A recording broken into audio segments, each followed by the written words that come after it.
परम पिता परमात्मा पूर्ण ब्रह्म सारी सृष्टि के रचनहार कबीर देव कबीर साहिब जी की असीम रजा से आप सभी पुण्यात्माएं सत्संग सुनने के लिए इस सतलोक आश्रम बरवाला जिला हिसार में पहुंचे।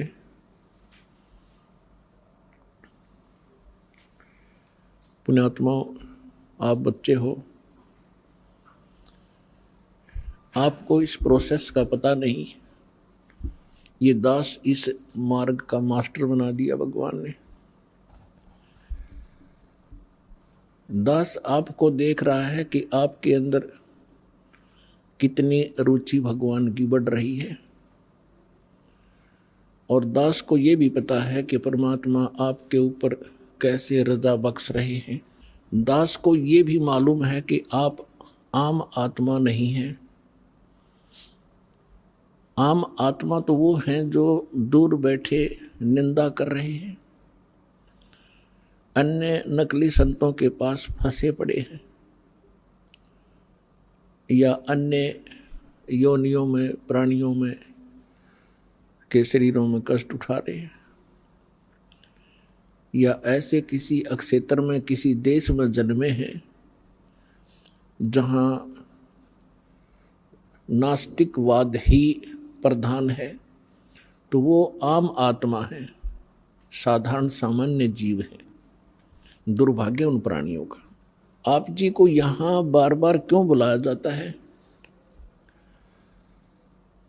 जैसे आप अपने बच्चों को स्कूल कॉलेज में भेजते हो और टीचर डेली बुलाता है, उनकी अटेंडेंस लगाता है, और न आने पर उनको खुरकाता और धमकाता है, क्योंकि उसको मालूम है ये बच्चे रूटीन में आते रहे तो सफल होंगे, अपना सिलेबस पूरा कर पाएंगे, अन्यथा नहीं। टीचर को उनके भविष्य का ज्ञान होता है कि जो आज गफलत करेंगे आगे आजीवन वो दुख भरेंगे। ठीक इसी प्रकार दास को मालूम है परमात्मा ने ये एक नई यूनिवर्सिटी खोली है, और यही साथ के साथ एक मेडिकल भी है। तो इसमें इस आत्मा के दोनों रोग कटेंगे, एक तो जन्म और मृत्यु का, दूसरा जो कर्म संस्कार से आपको मानसिक पीड़ा, शारीरिक रोग या अन्य किसी कारण से तीन ताप का कष्ट आपके ऊपर जो कहर टूट रहा है, परमात्मा सबसे पहले आपको उसी से रिलीफ दिलाएंगे। उनसे रिलीफ होगा तभी आपको महसूस होगा कि सचमुच यहाँ भगवान मिला मुझे। और फिर आप आगे भक्ति भी करोगे, डर के भी रहोगे। आपको ये डर बना रहेगा कि कहीं फिर से ये नाम खंडित हो गया और भगवान की रजा मेरे सिर से हट गई तो वही संकट फिर से घेर लेगा। और भय बिन भक्ति नहीं होती, भय बनता है ज्ञान से। छोटा सा बालक होता है, वो करंट वाली वायर को भी पकड़ लेता है और मर जाता है, सर्प को भी पकड़ लेता, गड्ढे में गिर जाता, अग्नि को हाथ में पकड़ लेता है, और वो अपना हानि उसको होती ही है। और जब वो बच्चा बड़ा हो जाता है, बुद्धि उसकी काम करने लग जाती है, मैच्योर होता है, तो फिर उसको डर लगता है उन भयंकर पदार्थों से, भयंकर जानवरों से। आप भी डरता है, औरों को भी सतर्क करता है कि सर्प है, इससे दूर हो जाओ, ये खा जाएगा, काट लेगा, बहुत विषैला जानवर है। इसी प्रकार बिजली के तार से औरों को भी बचाएगा, आप भी बचेगा। तो ये ज्ञान आपको यहाँ कराया जाएगा। आपकी बुद्धि मैच्योर होएगी, युवा होएगी, और फिर डर लगा करेगा। प्रत्येक पदार्थ से रिश्वत लोगे, हाथ कांप जाएंगे तुम्हारे। ये होगा जब जब आप सियाने हो जाओगे, मैच्योर आपके विचार हो जाएंगे, आपके हृदय में परमात्मा का जो ज्ञान दृढ़ हो जाएगा। तो आप जी को यहां क्यों बुलाया जाता है? आप तो बालक हो, खिलौने से खेलने की आदत बन गई और सभी खेल रहे होते हैं तो दूसरे बच्चों की भी रुचि उसी में अधिक बनी रहती है। परमात्मा कहते हैं होले सुहागन सुरता त्यार, तो मालक घर जाना है। फिर कहते हैं कि तेरे संग की कितनी जाली, तू क्यों लारी वार, और गुड़िया खेलत तन जन्म गंवा दिए,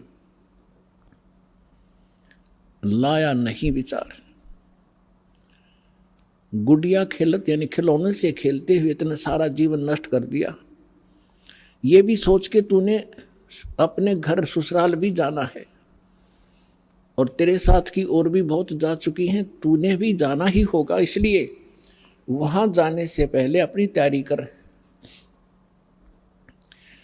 अब जब तक लड़की यानी लड़का हो चाहे लड़की, लेकिन यहां परमात्मा आत्मा को संबोधित कर रहे हैं, चाहे वो स्त्री की है या पुरुष की।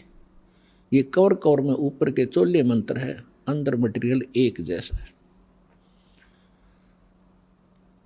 तो परमात्मा ये समझाना चाहते हैं कि जैसे छोटे बच्चे खिलौनों से खेलते हैं, कोई कार ले रखी है छोटी सी, कोई घोड़ा ले रखा है, कोई मोटरसाइकिल, वो खिलौने की छोटी सी खड़ी है प्लास्टिक की, और उनको कोई बच्चा उठा लेता है तो वो रोता है, पैर पीटता है, बुरा हाल कर लेता है। जब उससे पूछा जाता है कि क्यों रो रहे हो, कि मेरी मोटरसाइकिल उठा ली, वो मोटरसाइकिल, वो इतना खिलौना, उसको ओरिजिनल मान चुका, वो उसकी बुद्धि इतनी ही काम करती है। ऐसी बच्ची लड़कियां गुड्डा गुड्डी का खेल खेला करती हैं। एक कपड़े का गुड्डा बना लेते थे दूल्हा, एक उसकी दुल्हन, और छोटे छोटे कपड़ों के टुकड़ों से उनके सूट के सेट बना दिया करती थी, सैकड़ों की संख्या में।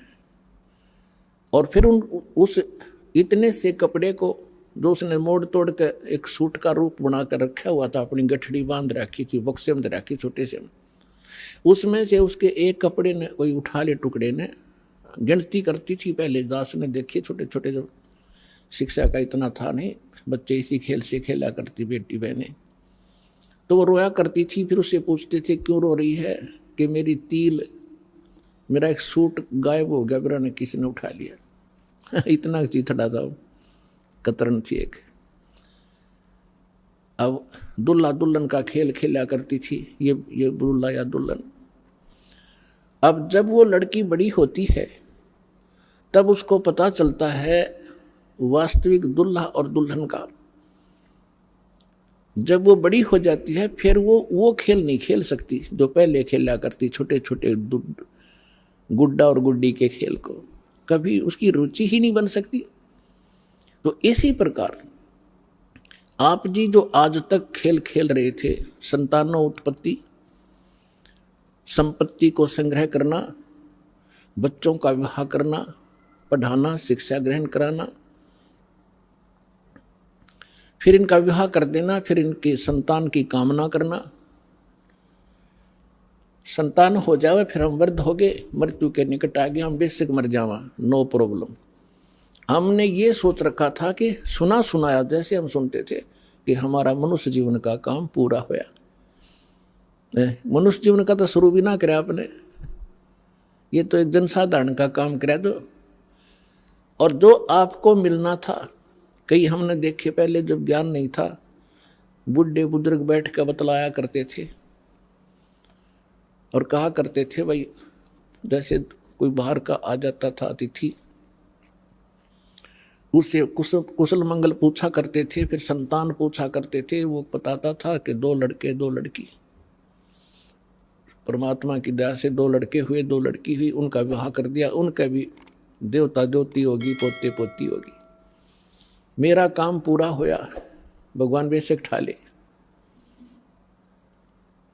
बस इतना सा हमारा ये बुद्धि सीमित होगी थी, एक हमने लास्ट एंड फाइनल काम मान रखा था। तो अब परमात्मा के ज्ञान से पता चला कि जो करना चाहिए था मनुष्य जीवन से वो तो शुरू भी ना करे आपने।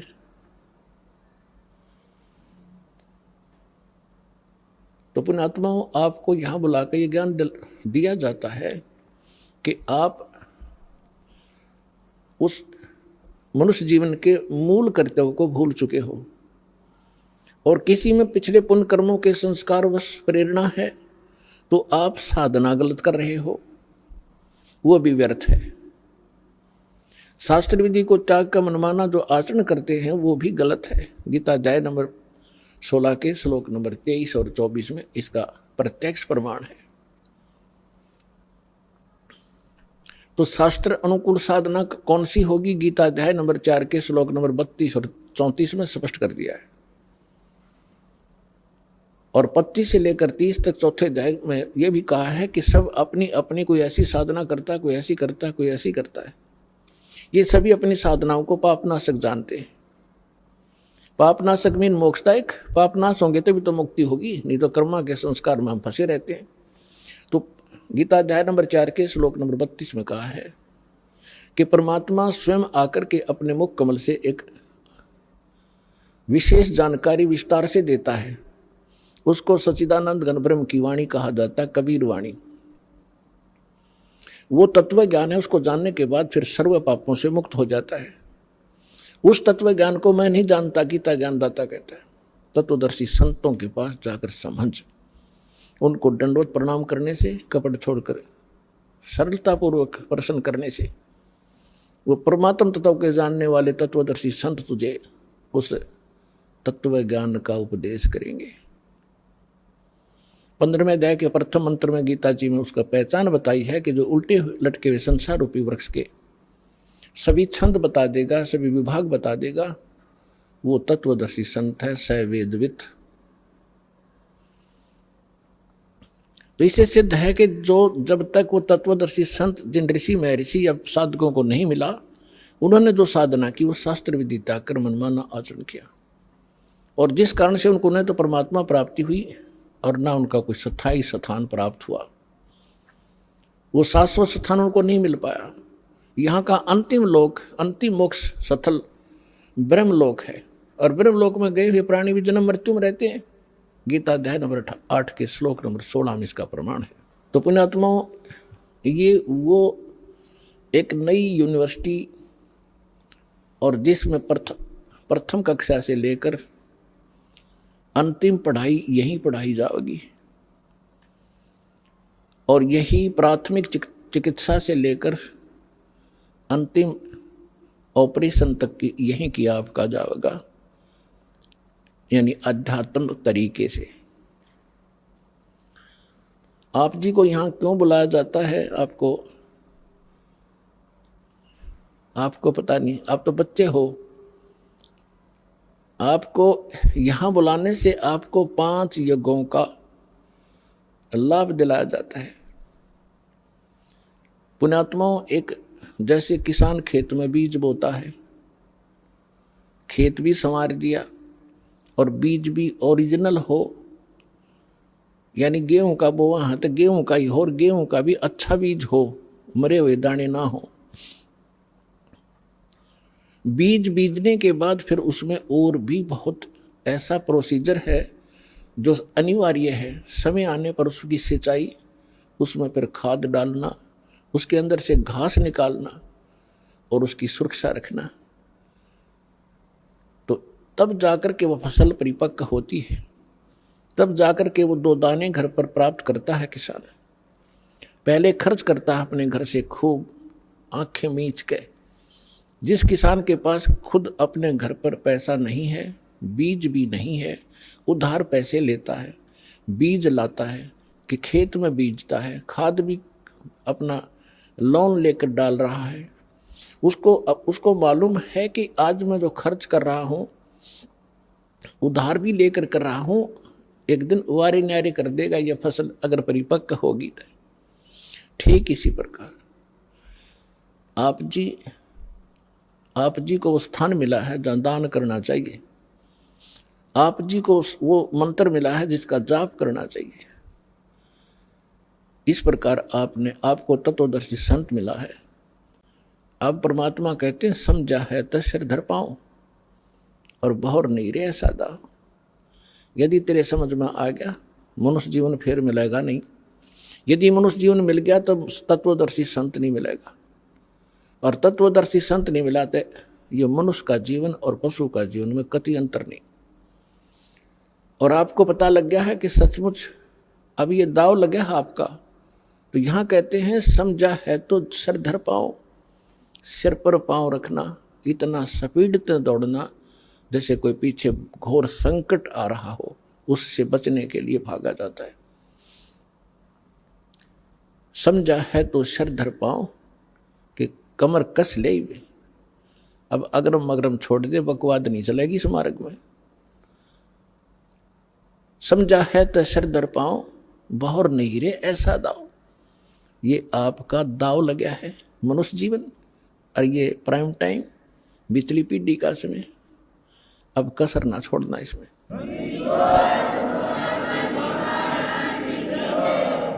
अब आपको यहां बुलाया जाता है, आपके जो इस ज्ञान से परिचित नहीं, क्योंकि ज्ञान तो सत्संग माने से, वो सत्संग को एक सेकेंडरी थिंग समझ रहे हैं कि जो ऐसे बाद में देखेंगे वर्द हो जाएंगे, जब अभी तो छोटे छोटे बच्चे हैं, ये भी तो पालने। ये लोक वेद हमारे दिमाग में घर करा हुआ है। तो जो यहाँ नहीं आते उनकी सोच तो वही है, तो उनकी सोच के उनके विचारों से आपने दुखी नहीं होना चाहिए। वो कुछ भी बोल रहे हैं, कुछ भी कहें, ये समझ लो बालक हैं छोटे छोटे, इनको पता नहीं। आपको वो व्यंग भी करते होंगे कि चल पड़ते हैं, तीसरे दिन जाते हैं बरवाला कर रहे हैं, अपना बालक ना पाले जाते हैं, देखना कुछ दिन में इनका विनाश हो जाएगा, इतना खर्चा करते हैं। तो पुण्यात्मा उनकी बातों में ना आना, परमात्मा के विधान के अनुसार अपने आगे कदम बढ़ाना। फिर कुछ दिनों में देखना आपके घरों में इतने सुख होंगे, इतनी बरकत होगी, वो पड़ोसी जो नाम नहीं ले रहे वो देखा करेंगे झुक झुक के, ये ल्यावें कहाँ से हैं। अब पीछे हमारे भक्तों के साथ भी ऐसा ही यहाँ हरियाणा में होने लगा। कोई कहता ये तो वहाँ जाते हैं क्रोथा आश्रम था पहले, और उस महाराज से पीछे पैसे लाते हैं तब इनके ठाठ हो रहे हैं। महाराज यहाँ मशीन ला रहा पीछे छापन की मैं था भिखारी, तुम्हारे पैसे बैठे हूँ।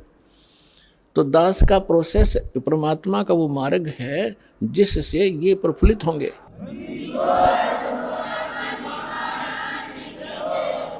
और ये काम भी करते ना दिखते, तीसरे दिन 10वें दिन सत्संग में जाते रहते हैं, और इनके सारे ठाठ हो गए, कार भी ले ली, मकान भी बढ़िया बना लिया। परमात्मा के नहीं कर सकता।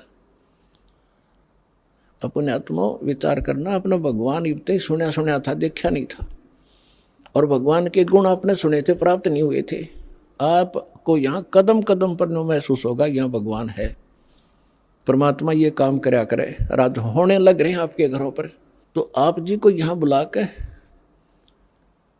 आपको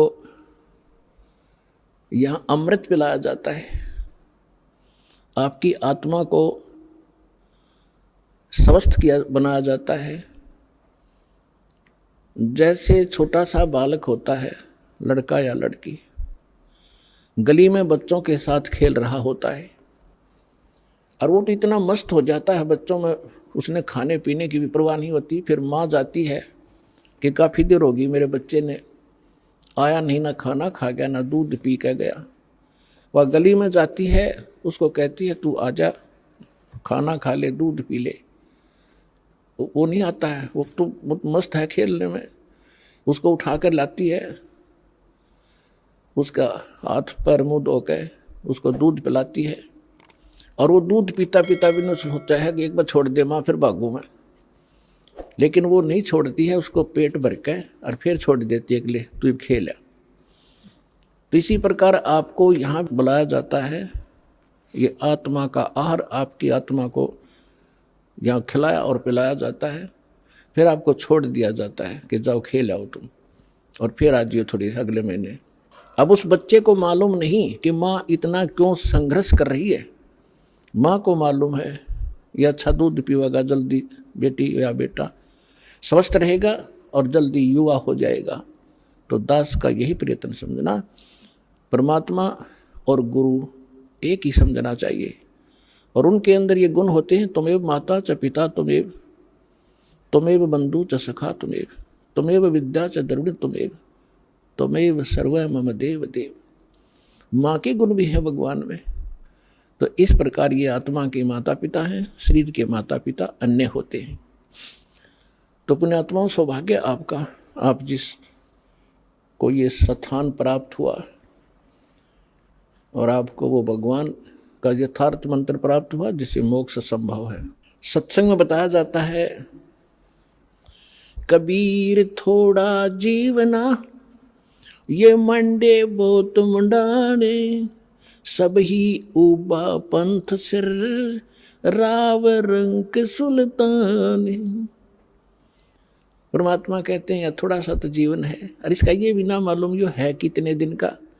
हम अप्रोक्सीमेटली जीते हैं ये सोच करके 80-90 वर्ष तो जीवन रहता ही रहता है। और ये कभी ध्यान में नहीं आती कि कोई 5 वर्ष का मर गया, कोई 10 वर्ष की मर गई बहन बेटी भाई, कोई 25 वर्ष की मर गया, कोई 50 वर्ष में मर जाते। तो ये फिक्स क्यों मान लिया आपने 80-90 वर्ष? तो ये तू बस एक दूसरे ने देख के अटकलबाजी से हम रह रहे हैं।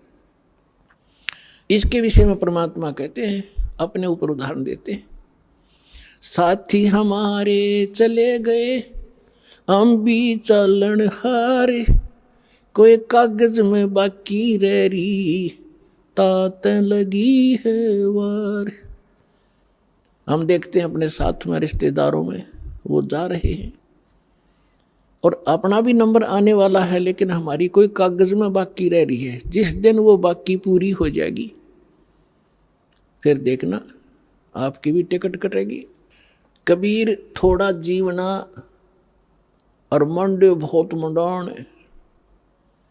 अंतिम बिना ज्ञान के व्यक्ति के आखिरी सांस तक ये जीवी का काल ये वेदन लाए रखे, ये बनवा दूं वो करवा दूं।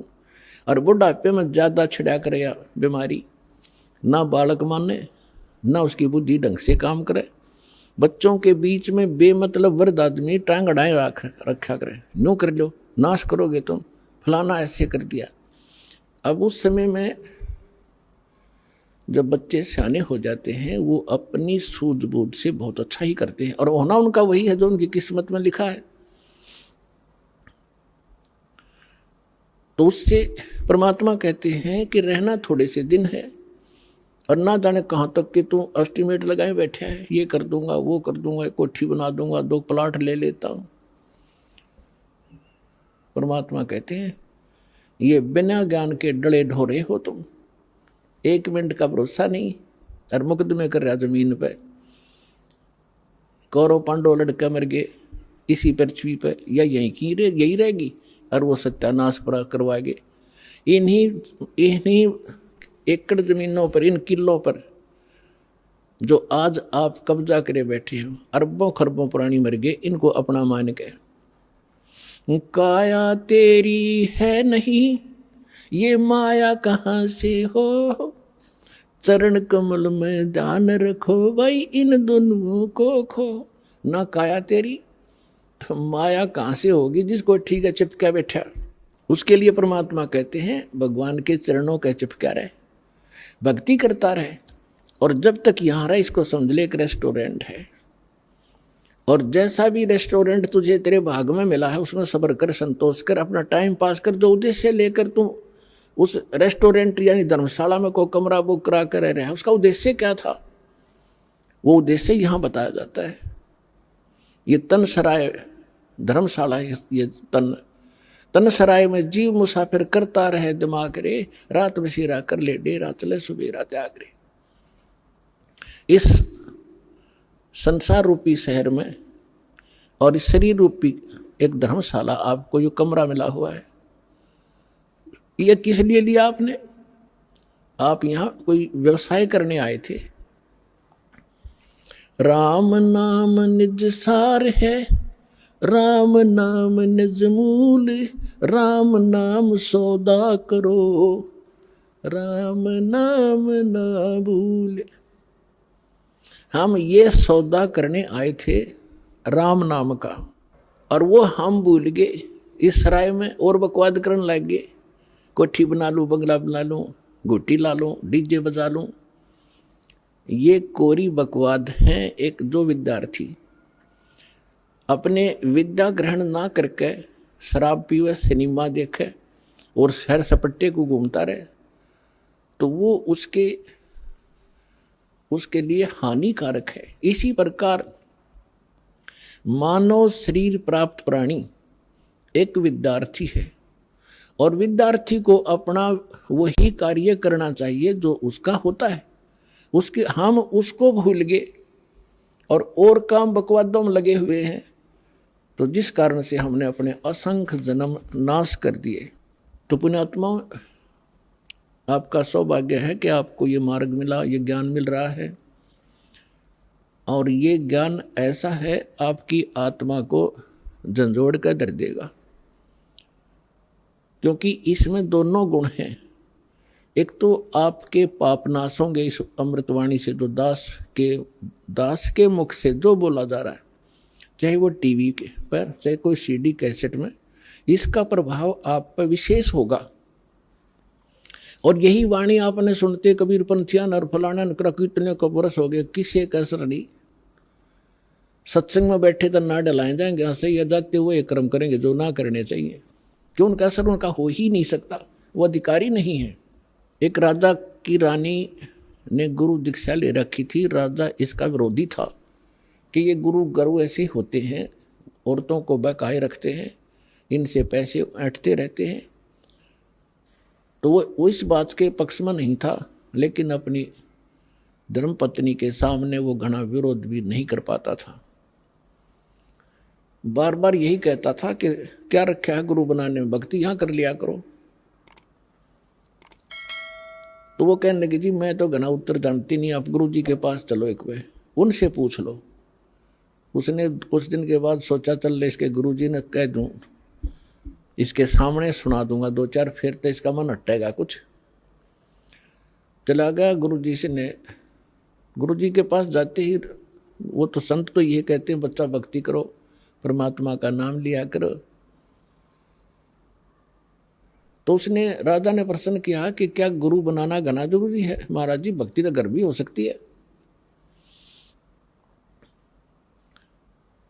तो राजा ने सोचा, अब भाई अब मैं कुछ कह दूंगा तो कति ज्यादा ही गुस्से मारा है, और फिर राजा है, ऐसे कहना ठीक सा नहीं लगेगा। उसने कहा, जी देखो मेरे पास समय नहीं है, मेरा अपनी क्रियाक्रम का समय हो गया है, मैं कभी आपके घर पर आऊँगा और तब आपको बताऊँगा। विस्तार से पूरी डिटेल बतानी पड़ेगी, बहुत लंबा चौड़ा विषय है। राजा ने सोचा, और बढ़िया, वहाँ इसका खूब दिमाग चाटूंगा। कुछ दिन के बाद राजा को संदेशा पहुँचाया कि जी आज गुरु जी आ रहे हैं। राजा ने सब व्यवस्था कर दी, आप बैठ गया सिंहासन पर, और संत के लिए नीचे एक अलग से कुर्सी ना दी, और काफ़ी वजीर वजार उसके वहाँ खड़े थे। अब संत जी जाकर खड़े हो गए, वहाँ सैनिक भी खड़े थे, बॉडीगार्ड। संत जी ने कहा कि ए सिपाहियों, इस व्यक्ति को अरेस्ट करो। राजा की तरफ संकेत किया। अब वो सिपाही उस संत के कहने से राजा की को कैसे अरेस्ट कर ले? 2 बार कहा, तीसरी बार कहा, अरे सुना नहीं तुमने? अब राजा पहले तो हंस रहा था कि क्या मजाक कर रहा है, फिर उन्होंने सोची तो भाई कति दर्द हो गया, कति राज्य पाठ खरीद मेरा छीन ले। राजा ने कहा, सैनिकों अरेस्ट करो इसको। इतना कहना ही था, उस बाबा जी की दोनों तरफ तो बाँह पकड़ ली सिपाही ने, चरचरा ना कहे, और ये इंतजार कर रहे थे अब क्या आदेश है नेक्स्ट। तब संत ने कहा कि हे राजन, घराए आदमी की नो बेइज्जती करवाया करें। तो उस राजा ने कहा कि आप क्या कह रहे थे? कि मैं आपके प्रश्न का उत्तर देने आया था जो आपने उस दिन किया था, ये उत्तर दे रहा हूं मैं आपका। ये क्या खाक उत्तर दिया? राजा ने कहा कि मुझे छुड़वा तो दे, फिर मैं कुछ बात बताऊं। तो उसने कहा छोड़ दो, उन्हें छोड़ दिया, खड़े हो गए दूर। तो राजा संत ने कहा कि देखो जी, आप राजा हो, ये आपके सेना है। अब ये शब्द मैंने कहा था जो आपने बोला, मैंने कहा था इसको अरेस्ट करो, ये टस से मस नहीं हुए, और यही आपने बोला था, इसने मेरे को उठा लिया ऊपर ने। तो ये आपके वचन से काम करेंगे, आपके वचन की शक्ति से चलते हैं। इसी प्रकार अध्यात्म मार्ग का मैं महाराज हूं, और जो वचन मैं कहूंगा वो क्रियावान होंगे। आप जैसे थे 100 वर्ष कहे जाइए, इन मंत्रों को कभी लाभ नहीं देंगे। समझदार को संकेत पर्याप्त है। तो परमात्मा कहते हैं, कबीर एक दिन ऐसा होएगा, सबसे पड़े बिछो, राजा राणा राव रंक, सावधान क्यों न हो। एक दिन ऐसा होगा, सब बिछड़ोगे तुम, और कोई तुम्हारे साथ नहीं जागा। कबीर साहब कहते हैं, हिड़की दे दे रोएगी सुरता, जब तू चलेगी अकेली। आज तो इस परिवार में आपका खूब दिल लग रहा है, या कोठी मेरी, बेटा मेरा, बेटी मेरी, या कंपनी मेरी, और जब 1 मिनट में तेरा जाने के वो कागज पूरे होंगे, तब इन्हों कह पछाड़ खा रोएगी सुरता, तो जब तू जाएगी अकेली, तेरा कोई आगे पाछे होगा नहीं। गुरु तूने बनाया नहीं ताकि तेरे सामने आके खड़ा हो जाता का बेटा, और उनको भगा दे यम के दूतों को। एक दिन ऐसा होएगा, सबसे पड़े बिछो, राजा राणा राव रंक, सावधान क्यों न हो। उजड़ खेड़े ठीकरी, ये गड़गड़ गए कुम्हारे, वो रावण सरीखे चले गए भाई, लंका के सरदार। ऊंचा दिखे धौलरा, और मंडी चित्ती पोले, एक हरि के नाम बिना यू काल मारे रोले। एक एक शब्द मालिक का विचार करियो पुण्यात्माओं। कहते थे ना, बहुत ऊंचे महल दिखाई दे हैं, 2-2, 3-3 मंजिल के, और खूब उसके ऊपर चित्रकारी और चिप्स लगा रखी है। एक परमात्मा की भक्ति बिना यु काल त्री रोल मार रहा है, तना मूर्ख बना रहा है। 1 सेकंड में मृत्यु हो जाएगी, और फिर गधा बन के घूम रहा होगा, कुमार तरह लठ मार रहा होगा। तो परमात्मा ये बताना चाहते हैं कि जितना तू जानता है इतना ही नहीं, इससे आगे भी कुछ है, वो परमात्मा या उसके बच्चे संत ही बताया करते। उनसे तुम संपर्क नहीं रखते। आप जिस समाज में रहते हो उनको इतना ही ज्ञान है जो आप प्रतिदिन कर ही रहे हो। परमात्मा कहते हैं, कहा चनावे मेड़िया, लंबी बीत उसार, घर तो 3.5 हाथ, भाई घना तपोड़े 4। परमात्मा कहे कि खुशी मना रहा है, लंबी लंबी 4 दीवारी बनाकर ऊपर नीम बरवा के, कि घर तो 3.5 हाथ, घना तपोड़े 4। और कह कबीर अधिकाग हैं, उनको नहीं विचार। अपना हाथ इतना होता है, इसको हाथ बोलते हैं अपनी देसी लैंग्वेज में। प्रत्येक व्यक्ति का अपना शरीर 3.5 हाथ का होता है। हूंठ हाथ कहते हैं, हूंठ हाथ 3.5 हाथ का। तो परमात्मा कहते हैं, आपने तो 6 कमरे की कोठी बना रखी है, एक कमरे में एक पलंग पे, एक कोण में वही सो सकता, कोई से में सो ले। तो कहने का भाव यह है परमात्मा का कि आप जी दूसरों को देखा देखी अपने कर्म ना बिगाड़ियो। जो तेरे भाग में भगवान ने दे रखा, ठीक है, 1-2 कमरे 4 जिसे तेरे बना ले, और ना भी होता तो धक्का ना करिए, उसी में टाइम पास कर ले। सिर्फ ये सोचकर ये रेस्टोरेंट है, हमने कुछ दिन टाइम पास करना है। फिर हमारा दृष्टिकोण अपने परमात्मा पर आना चाहिए, कबीर भगवान पे। ये समर्थ थे, एक वर्ड में, एक शब्द में सारे ब्रह्मांड रख सकते हैं। पृथ्वी, उस पर सब घास फूस बना सकते हैं, फिर पेड़ पौधे पैदा कर सकते हैं एज इट इज, फलदार नो के नो, सूर्य चांद बना रखे। तो वो परमात्मा एक झोंपड़ी में रहा करता और एक क्रिया करके दिखा करता कि है अपना वर्क भी करो, काम भी करो, राम भी जपो। इतना सा घना जरूरत नहीं है बकवादों की। यदि तुमने यहाँ भी सुखी रहना है और उस सुख में स्थान को प्राप्त करना है, तो फिर जब उस मालिक की तरफ देखकर आगे चलो, संसार की तरफ देखकर चलोगे, आप इस मार्ग पर बढ़ नहीं पाओगे। ठीक फिर परमात्मा कहते ज्यों राखे त्यों ही रहूं। कैसे ही रखे मालिक, चाहे अपने सुख कार दे, कोठी दे, नो प्रॉब्लम, पर भगवान ना भूलना। कहने का भाव मालिक का ये है, यानी कम से कम बता रहा है कि 3.5 हाथ और 3.25 का भी मकान हो तो भी संतोष करना, पर भगवान ना भूलना। अगर राम भूल गए और दूसरे की नकल के लिए किसी ने कोठी बनाई मैं भी बनाऊं तो बात बिगड़ेगी। भगवान कोई बालक नहीं, सब पता उसको कि इस बच्चे को जब तक खिलौना नहीं मिलेगा ये आगे नहीं चलेगा, तो वो भी खिलौने यहाँ वो देगा आपको। ऐसी बात नहीं, बालक नहीं है।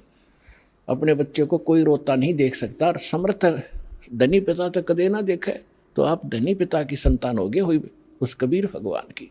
आपको किसी चीज का अभाव नहीं रहने देगा, लेकिन भक्ति करनी पड़ेगी। अब यहाँ की सतिथि बताते हैं परमात्मा कि आप किस स्थान पर रह रहे हो।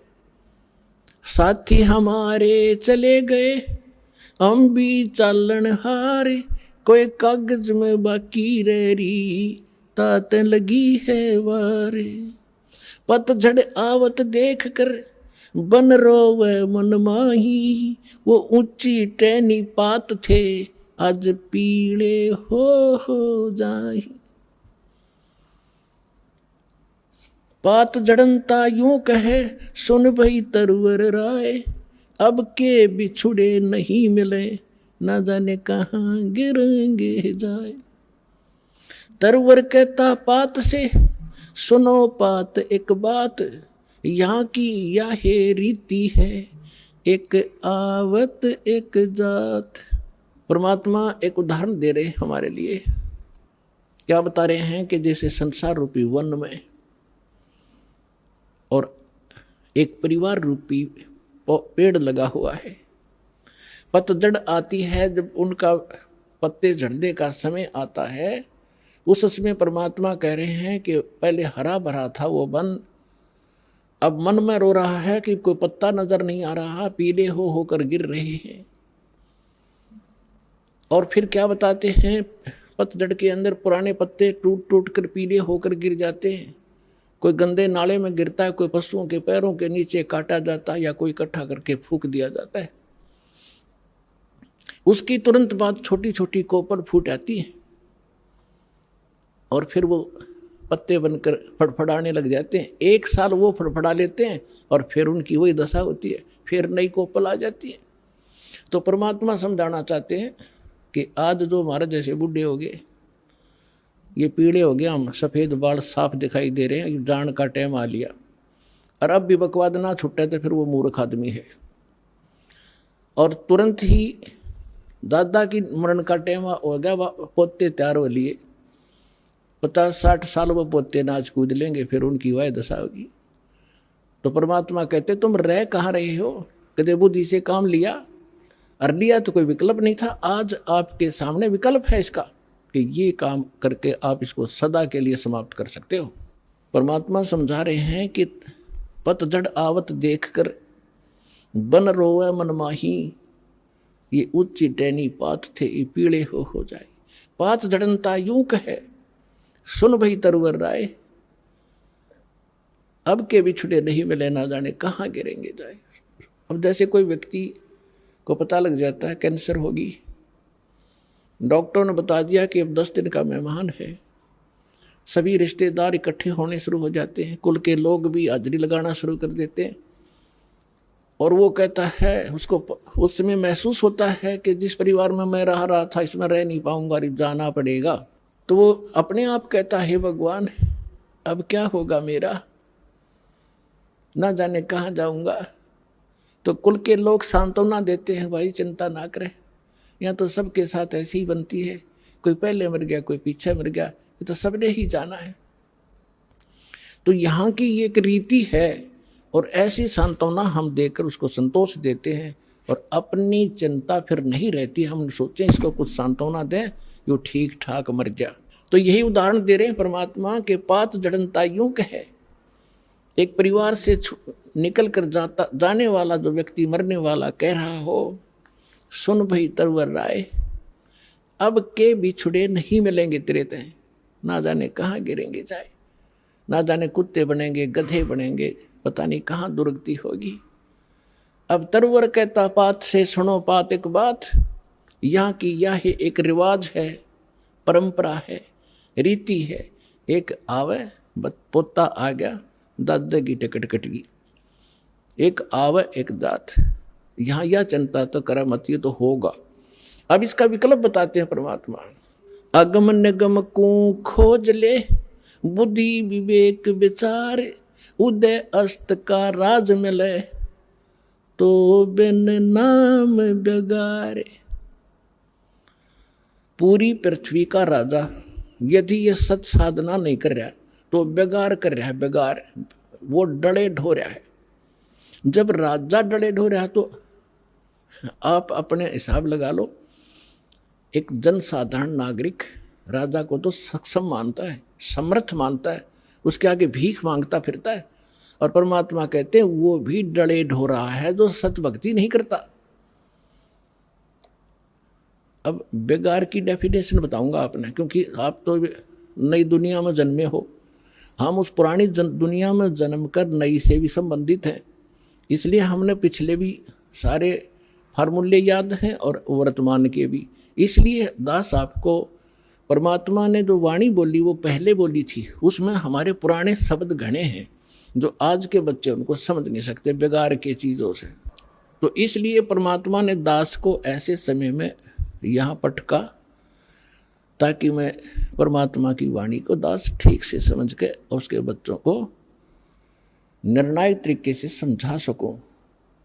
बेगार हम छोटे छोटे थे जब हमारे गांव में रोड बना ही बना था, 3 व्हीलर चला करते, बड़े पेट्रोल से चलते थे, लंबे लंबे 3 पहिया वाले सवारी के। उनमें से एक दिन आया नहीं, दूसरे साथी पूछ रहे थे कल कहाँ गया था, आया क्यों नहीं, क्या हो गया, कुशल तो है। उसने बताया कल मैं बेगार में फंस गया। फिर वो बेगार बता रहा था कैसे कि रात के 12 बजे पुलिस वाले आ गए और मुझे उठा ले गए 2 बजे सी सुबह कल, और ले गए मुझे थाने में। पेट्रोल अपने पल्ले से डलवाया मैंने, और वो बैठ के उसमें उन्होंने कई जगह रेड लगानी थी, पर इन थाने वालों के पास व्हीकल नहीं होते थे, वो यूँ ही किसी को पकड़ ले जाते थे और सारा दिन उसकी रेल बनाए रहते। तो वो कह रहा था कि सारा दिन लगभग 200 किलोमीटर तो मैं वैसे मेरा जो 3 व्हीलर घूमया, 200 रुपये का पेट्रोल अपने घर से डाला, आप रोटी अपने पल्ले खाई, उनको और खिलाई जो पुलिस वाले साथ में थे, चाय पानी पीवे थे कितने। और अब उसको और तो ये सोच रहे थे कि भाई गणिया कमाई कर रहा होगा, यो तो आज तक भाग्या फिर है, दौड़ा फिर है इसका 3 व्हीलर। और वो करका था अपना घर तय खर्चा सारा, और नो दिखा था बड़ा जोर का व्हीकल पहिया चल रहा इसका। तो इसको बेगार कहते हैं कि आज मैं बेगार में फंस गया था। तो यहाँ जो भी राजा बना है, कोई डॉक्टर बना है, इंजीनियर बना है, कोई IAS IPS अधिकारी बने हैं, या कोई जज बने हैं, या कोई एडवोकेट बने हैं, या कोई सेठ बना है, या कोई मंत्री, मुख्यमंत्री, प्रधानमंत्री, राष्ट्रपति बने हैं, ये पिछले जन्म के पुण्यकर्मी प्राणी होते हैं। और इनकी पहले की बैटरी चार्ज होती है, पिछला पुण्य संग्रह धन इनके साथ होता है, वही लोग ऊपर को बढ़ते हैं। नहीं, एक परिवार में एक तो रिक्शा चला रहा है और एक व्यक्ति अच्छी दुकान कर रहा है, उसके रोज के 200-500 रुपये ग्रहण कर रहा है, 1000 रुपये। तो ये ऐसा डिफरेंस पिछले ही संस्कारों से होता है। आज कोई मुख्यमंत्री है, अब आम व्यक्ति ने तो ऐसा दिखा ही तो भाई खुदा बन गया, आगे पीछे लाल बत्ती चले और सलूट मारे बड़े बड़े अधिकारी, और हमारे जैसे भिखारी उसका आगे हाथ जोड़े खड़े रहे। तो उसको भी परमात्मा ने कहा ये तो छोटे से टुकड़े का राजा यदि पूरी पृथ्वी का शासक हो, और जिसके पास भक्ति नहीं है वो बेगार कर रहा है, वो डले ढो रहा है। वो अपने पुन के पिछले पुनों से उस 3 व्हीलर वाले की तरह घूमता तो घना स्पीड तो दिखे, ठाठ बाट दिखे, लेकिन वो अपने घर ते पूंजी नष्ट कर रहा है। अपने पिछले पुनों को खोकर नाश करके अगले जन्म में कुत्ते की योनि में, गधे की योनि में जागा। इसलिए परमात्मा कहते हैं अगम निगम को खोज ले, बुद्धि विवेक विचार, उदय अस्त का राज मिले, तो बिन नाम बेगार। पृथ्वीपति चकवे गए, जिनके चक्र चलंत, रावण सरीखे कौन गिने, अस गए अनंत। बिन उपदेश अचंभ है, ये क्यों जीवत हैं प्राण, भक्ति बिना कहाँ ठोर है, ये नर नाही पाषाण। ये भगवान, इस आत्मा के ऊपर कितना जामा बैठ गया, कैसा हमारे अंदर इतना कठोरपन आ गया, इतनी जबरदस्त चोट मारी दाता ने। इसको जगाने के लिए तू कहाँ बैठा है, तू कर क्या रहा, तेने करना क्या चाहिए था। और जिस सुख को तू यहाँ खोज रहा है वो भी ना मिलता तेरे को, क्योंकि वो आपको केवल संस्कार ही प्राप्त होगा। चाहे कितने कुबद कमा ले, कितनी चोरी कर ले, और कितना रिश्वत ले ले, कितनी मिलावट कर ले, कितने डाके मार ले, आपके भाग में उतना ही रहेगा, ज़्यादा नहीं रह सकता। कल आपने चोरी करके 2 लाख कमा लिया, अगर कोई ऐसी समस्या पैदा हो जाएगी 4 लाख में पंडा छूटेगा। और पैसा रहा नहीं, वो कर्म पाप बिगाड़े, कर्म बिगाड़े थे, वो जो के तू तेरे सिर पर धरे रह जाएंगे, वो तेने भोगने पड़ेंगे। तो परमात्मा कहते हैं कि बिन उपदेश, देखो उपदेश माने गुरु की शिक्षा और दीक्षा, दोनों उपदेश में आ जाते हैं। जो बिन उपदेश आश्चर्य है, अचंभ है, ये क्यों जीवत है जीव प्राण, और भक्ति बिना काठोर है, ये नर नहीं, मनुष्य नहीं है, ये तो पत्थर है। इतना विवेक नहीं रखते ये लोग। नर नाही ये पाषाण, जिनका इतना ज्ञान और ऐसी भगवान की वाणी का असर नहीं हो रहा, कहते मानुष नहीं है फिर ये तो पत्थर जैसे हृदय के इंसान हो गए। पाप कर्मों का ज़्यादा प्रभाव है। और फिर जैसे आपको अभी आपने सुना कि मिलना भाग्य ही है, भाग से अधिक हो नहीं सकता। और जो आपने 2 नंबर के काम करे वो कर्म और बिगाड़ लिए, वो पाप आपके साथ रहेंगे, धन नहीं रहेगा। फिर इसका विकल्प बताया परमात्मा ने, ठीक है अनजानपने में जो गलती होगी सो होगी, आगे से सतर्क हो जाओ, यहाँ से दीक्षा लो, आपके पिछले पाप भी नाश होंगे, आगे आपके भाग्य में ना होगा, ये समर्थ है, आपके नए लेख लिख देगा ये कबीर भगवान, वो समर्थ शक्ति है, समझ लेना इस बात को।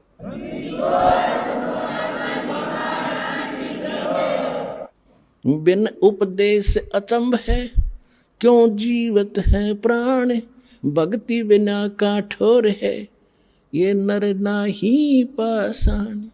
आगे गए ना बावड़े, रहते भी सब जा, बिन साहेब की बंदगी, कहीं ठोर ठिकाना ना। होय होय, पुण्यात्माओं कलेजा फटफटा होगा आपका एक दिन, जब आपका पाप कर्मों का बुखार उतर जाएगा, आत्मा निर्मल हो जाएगी, आंखों से आंसू नहीं सूख्या करेंगे जब ये वाणी सुना करोगे। अब क्या बताते हैं परमात्मा कि जो हमारे दादे परदादे पहले चले गए, उन्होंने ताके बताया नहीं उनकी के दुर्दशा हुई, और शेष भी जा रहे हैं।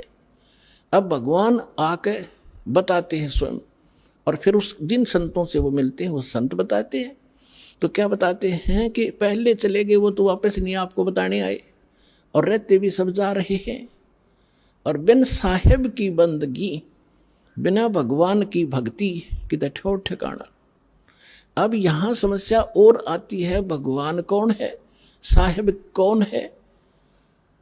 अब ये दास ने आपको बहुत बार बता रखा है, इसको बार बार रिवाइज ना करूं, क्योंकि देखो एक तहसीलदार भी साहब है, मालिक है, स्वामी है, एक कमिश्नर डिप्टी कमिश्नर भी, डीसी भी स्वामी है, डीएम बोल रहे हैं कई जगह उसको, और मंत्री भी, पर मुख्यमंत्री भी साहब हैं, प्रधानमंत्री भी साहब है, राष्ट्रपति भी साहब।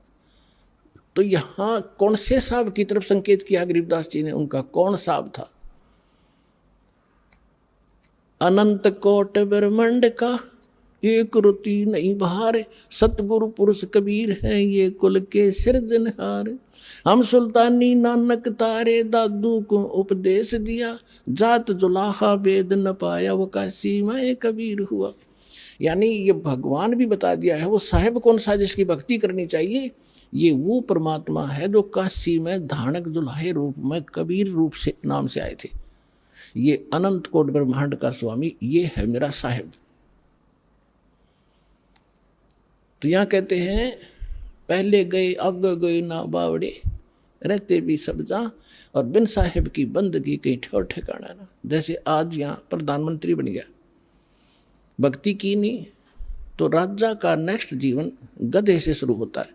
ये विधान बता रखा भगवान का। अब गधे का जीवन जब पूरा होगा वहां मृत्यु, फिर कहेंगे चलो कहाँ, कोई पुण्य बना है तो स्वर्ग में जाओगे। स्वर्ग का समय निर्धारित है आपके संपुनों के आधार से। वो पुण्य आपकी पूंजी जब समाप्त हो जाएगी फिर चलो नरक में, पाप वहां भोगने पड़ेंगे। जब तक हम कबीर साहब की शरण में नहीं आते, इस दास से उपदेश लेकर सतभक्ति आप नहीं करोगे, तो आपको केवल वर्क डन मिलेगा। जैसा कर्म किया वैसा ही भगवान आपका, थारा भगवान उतना ही फल देता रहता है।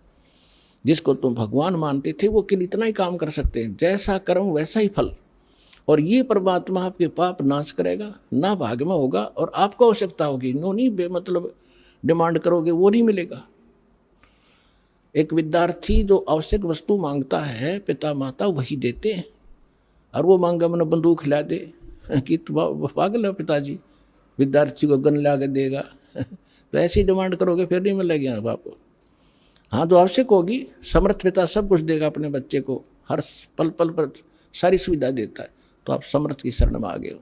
तो इस प्रकार अब फिर उसके बाद जब आप नरक में जाओगे फिर नरक से कहेंगे चलो समय पूरा होगा, कुत्ता बनो, कुत्ते का समय पूरा हुआ चलो आगे नेक्स्ट जीवन। और फिर कभी मनुष्य बन गए भूल भटक कर, फिर यही क्रियाएं, फिर मृत्यु, फिर चलो। तो कहते हैं आगे गए ना बावड़े, ये रहते भी सब जा, और बिन साहेब की बंदगी कहीं ठो ठिकाना ना। और इस परमात्मा की भक्ति करने से, इसकी भक्ति ना करने से क्या कहते हैं, संसा शोक सराय में सुतक दिन राती, जीवत जग में जूते पड़े फिर जम तोड़े छाती। कि सब किसी ने देख लिया, किसी का ज्ञान कंप्लीट नहीं, सब शंका के अंदर है, सबको संशय बना हुआ है, सबको ये चिंताएं सता रही है। कहते संसा शोक सराय में, इस मनुष्य रूपी सरा में ये तुम्हारे अंदर भर रखी काल ने। और सुतक दिन रहती, सुतक एक टेंशन खत्म हो दूसरी तैयार, वाह कितना तो सेट हो इतने तीसरी तैयार। कहते सूतक सी हो रहे तुम्हारे इस दिमाग में, जैसे बच्चे पैदा होया करें मच्छर से पैदा हो, कहते सूतक तुम्हारे साथ ला रखे और जीवित जग में जूती पड़े। अब हम क्या सोच रहे हैं बुढ़ापे में सुख होगा, इन बुढ़िया ने पूछ लो किसा सुख से इनके जी ने। जो भक्ति नहीं करते, भक्ति करेंगे उनके तो हाथा पर रखेंगे बच्चे, क्योंकि एक तो भक्ति की शक्ति और फिर बच्चों के अंदर विनम्रता। यहाँ आप देख रहे हो कोई कितना का, कोई किसी की बहन, कोई किसी कितना तो भाई आया हुआ है, और सबको इतनी आदर देते हैं बूढ़े बुजुर्ग भाई बहनों को, अपनों को भी ना दिया जाए यहाँ पर। और यहाँ आकर जो ऐसा नम्र होंगे तो घर में क्या वो ऐसा भाव नहीं बरतेंगे, तो सुख भी इसी तरीके से उस वृद्ध अवस्था में भी होगा। और फिर भगवान की भक्ति साथ होगी, 100 रोग कटेंगे। बुढ़ापे में तो सारे तो दुख हो जाया करें, शरीर भी कंडम, रोग भी घर करें, आँखें दिखे नहीं, बालक भी गुर्राव है। तो इस प्रकार परमात्मा कहते हैं बूढ़ा होवे पड़े खाट में, बूढ़ा होवे पड़े खाट में, सुने बचन खारे, कुत्ते तावण का भी सुख को ना, ये छाती फूकण हारे। जो बिना ज्ञान की बहु न्यो ओलाने दिया करे बूढ़ा बुढ़िया ने। पुराने समय में बूढ़ा बुढ़िया की खाट गेट पर डाली जाया करती, और बहू कह कर जाया करती तो देखिए कुत्ता ना बढ़ जा घर में। अब बुढ़ापे में जब दिक्कत फिर रोड़ा के वो कुत्ता बिल्ली सब बदमाश हो कि तन की तय बढ़ जा, वो कूद मस्तारेगा अंदर जाकर न, तो दूध दाद या लस्सी लस्सी खिंडा दी गिरा दी उसने, तो बहू आवेगी अंदर जाते देखेगी उसकी सौ पर सुई जावेगी, तब उसको लाना देती है। परमात्मा कहते हैं वृद्ध हुए फिर पड़े खाट में सुने वचन खारे, और कुत्ते ताउन का भी तुम्हारा सुख को ना, तुम छाती फूकण हारे। वह बहू फिर ये चमोले सुनाओगी, तुम शब्द श्लोक सुनाओगी, और कुत्ते भी ना हटा सकती, तुमने छाती फूक दी मारी। तो परमात्मा कहते हैं फिर आपके बच्चे भी पुत्र वधू भी भगवान से डरने वाले होंगे, कटु वचन नहीं बोल सकते। क्योंकि ऐसा है व्यक्ति को, यदि कोई तगड़ा व्यक्ति कटु वचन बोलता है वो बोलेगा नहीं, क्योंकि विरोध करने का उसमें सामर्थ्य नहीं, वो रोया करे, उस समय वो गरीब होकर रोता है और परमात्मा उसकी घड़ी सुनता है। तो इसलिए कोई ऐसे अपनी पुत्र वधू को या सास अपनी वधू को, क्योंकि नई नई बेटी आती है वो बहुत संकुचित और शर्मा कर रहती है, डर कर रहती है, उससे बहू वो सास भी कोई गलत व्यवहार करती है तो उसकी आत्मा दुख पाती है। तो हमने आपस में ये कर्म बढ़ाने नहीं घटाने हैं। तो इस ज्ञान से ये भी आपके अंदर एक पैमाना बना रहेगा कि नहीं, दुख नहीं देना चाहिए, स्वयं दुख हो लेना चाहिए, दूसरे को दुखी हम नहीं कर सकते। हिरणा कुछ में मैं करे कोटि 49 राज। अब क्या बताते हैं कि संसार शोक सराय में सूतक दिन राती, और जीवित जग में जूते पड़े फिर जम तोड़े छाती। अब यहाँ तो सारे उम्र दुख में काटेगा, बुढ़ापे में बूढ़ा स्वयं दुखी, फिर ऐसे व्यवहार से भी तंग, और अगले जन्म में कहते हैं फिर बिना भक्ति किए हुए प्राणी को यम के दूत घसीट के ले जाते हैं, उसकी टट्टी और पेशाब निकल जाता है, उसको आकर इसी भयंकर शकल दिखाई देती है। अंत समय में उसकी गर्दन दबा दी जाती है, सूक्ष्म रूप से जबान बंद कर दी जाती है, वो बोल भी नहीं सकता। और जो भक्ति करते हैं परमात्मा की, ऐसे जाएंगे जैसे स्वप्न, जैसे आप ऐसा स्वप्न होगा जैसे सत्संग में चलते हैं, वहाँ भगत दिखाई देंगे, अरे कहाँ जा रहे हो, क्या हो, बरवाला चलते हैं, चलो भाई चलो चलो, ऐसे छोड़ कर भाग लेगा शरीर को, जैसे रजाई छोड़ कर भाग लिया करें गुरु जी को देखने के लिए।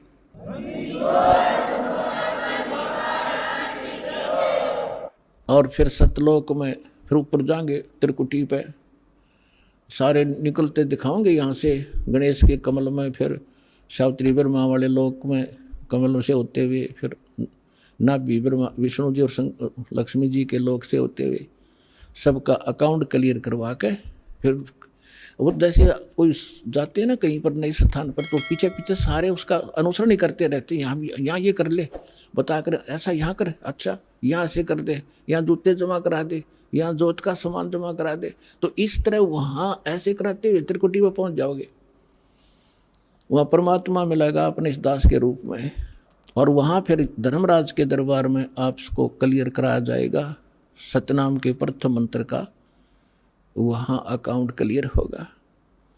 और फिर परमात्मा पारब्रह्म के उस घर में द्वार में जा करके पार करके वहाँ का अकाउंट करवा के फिर सतलोक ले जाएंगे। आप सतलोक बैठे पाओगे, और घर वाले यहाँ सोच रहे हैं मर गया, मरा नहीं वो तो सतलोक पहुँच गया।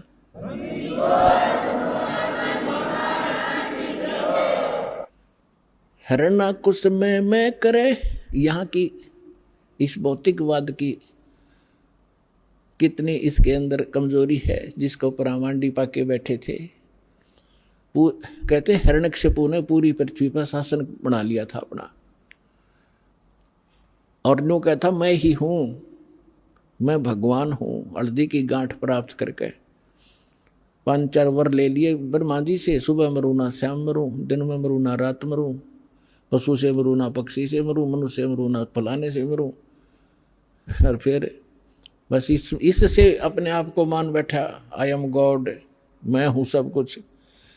तो परमात्मा कहते हैं सूक्ष्म ज्ञान में, हिरण्यकशिपु में मैं करे पूरी पृथ्वी का राज, ऐसे नरसिंह ले गया ज्यों तीतर को बाज। कहते यह बिरान माटी होगी इन लोगों की। रणक से पूछा ती तड़वाई, ब्राह्मण बाणा और कर्म कसाई। बगैर ज्ञान के भक्ति भी करता था, ऐसी सिद्धियां भी प्राप्त कर ली थी जिसको उससे भ्रम हो गया कि मैं सब कुछ बन गया। तो परमात्मा कहते बिना ज्ञान के हिरणा कुछ छाती तोड़वाई और ब्राह्मण बाणा और कर्म कसाई। वो तो भगत दिखाई दे, ब्राह्मण माने भगत भी होता है, वो तो भगत और भक्ति करे और कर्म कसाई वाले तो कहते ऐसे लोगों की छाती तोड़ा टूटिया करती है। भगवान ने उसका पेट फाड़ के गिर दिया। हिरणा कुछ छाती तोड़वाई और ब्राह्मण बाणा और काम कसाई। कबीर लूट सको तो लूटियो, राम नाम की लूटी, पीछे फिर पछताओगे, प्राण जहांगे छूट। अब ये बात आप पहले भी पढ़ा सुना भी करते, लेकिन आज सुनोगे ना आपकी छाती में लगेंगी सारी, क्योंकि अधिकारी के बिना ये अमल में आ ही नहीं सकती। और परमात्मा की दया इस दास पर है। आपको दास बार बार समझाता है, दास एक जीव है, लेकिन समर्थ के संग में उस परमात्मा ने दास को अपना मान लिया। और दास एक चलता फिरता पावर हाउस है, थोड़े पावर का, जो इस पूरे संसार ने तो पर्याप्त है, इतनी पावर है दास को दे रखी है। पूरे विश्व को इंक्लूडिंग ब्रह्मा विष्णु महेश तक को इस दास के पास तो मालिक ने, क्योंकि ये ऊपर से आ रही है पावर। अब जहाँ कोई पावर हाउस है बरवाला में, वो पावर हाउस से खोखा है और उसका कनेक्शन थर्मल प्लांट से है, जहाँ बिजली दिन रात बनती ही रहती है, वहाँ एंड होता ही नहीं। और इसकी अपनी अक्षमता है, ये बरवाला के लिए पर्याप्त है। तो इसी, लेकिन वो लाइट आ रही है वहाँ से, अगर यहाँ इसको जरूरत ज़्यादा बढ़ेगी तो इसकी अक्षमता भी बढ़ जाएगी, लेकिन लाइट आ रही है पीछे से ही। तो उस परम पिता से, कबीर भगवान से, सतलोक से दास के पास वो पावर आ रही है और आगे कनेक्शन दास आपको उसी पावर से दे रहा है। अब क्या बताते हैं कबीर, जिव्या तो वाहे भली, जो रटे हरि नाम, नहीं तो काट के फेंक दियो, यो मुख में भलो ना चाम। परमात्मा के नाम के जाप की कितनी महिमा बता रहे परमात्मा। वैसे तो जीव्या बहुत काम आवे, खाना खान में भी काम आवे, और भी कड़वा मीठा चाखण के भी काम आती है। परमात्मा कहते हैं यदि इससे आपने भगवान की भक्ति और उसका गुणगान नहीं किए तो इस चाम की, इसे अच्छे जगह पे मुँह तो हम सबसे उत्तम माने हैं, इसमें कति आवश्यकता नहीं। ये जीव ना तो फिर ईसा जुल्म करेगी। कहते हैं एतय पराई आत्मा जीव बांध तलवार, या जीव तलवार का काम करेगी। कोई गरीब, एक कमज़ोर व्यक्ति को एक तगड़ा व्यक्ति, बलवान व्यक्ति कोई अपने मुख से ऐसे वचन कह देता है, अब उसके साथ ना प्रतिशोध कर सकता, ना उसको कुछ जवाब दे सकता, बैठ कर रोता है। उसकी आत्मा को जख्मी कर दिया उस नीच व्यक्ति ने इस जीभ वाली तलवार से, वचन से। तो परमात्मा कहते हैं यदि इस जीव का सदुपयोग नहीं किया, भक्ति नहीं की, तो इसने काट के फेंक दे। अच्छा, कितनी महिमा बताई है। फिर क्या बताते हैं कि नर से तीतू पशुआ की जय, गद्दा बैल बनाई, ये 56 भोग कहाँ मन भोरे, की तकुर्डी चरने जाई। अब क्या बताते हैं परमात्मा के,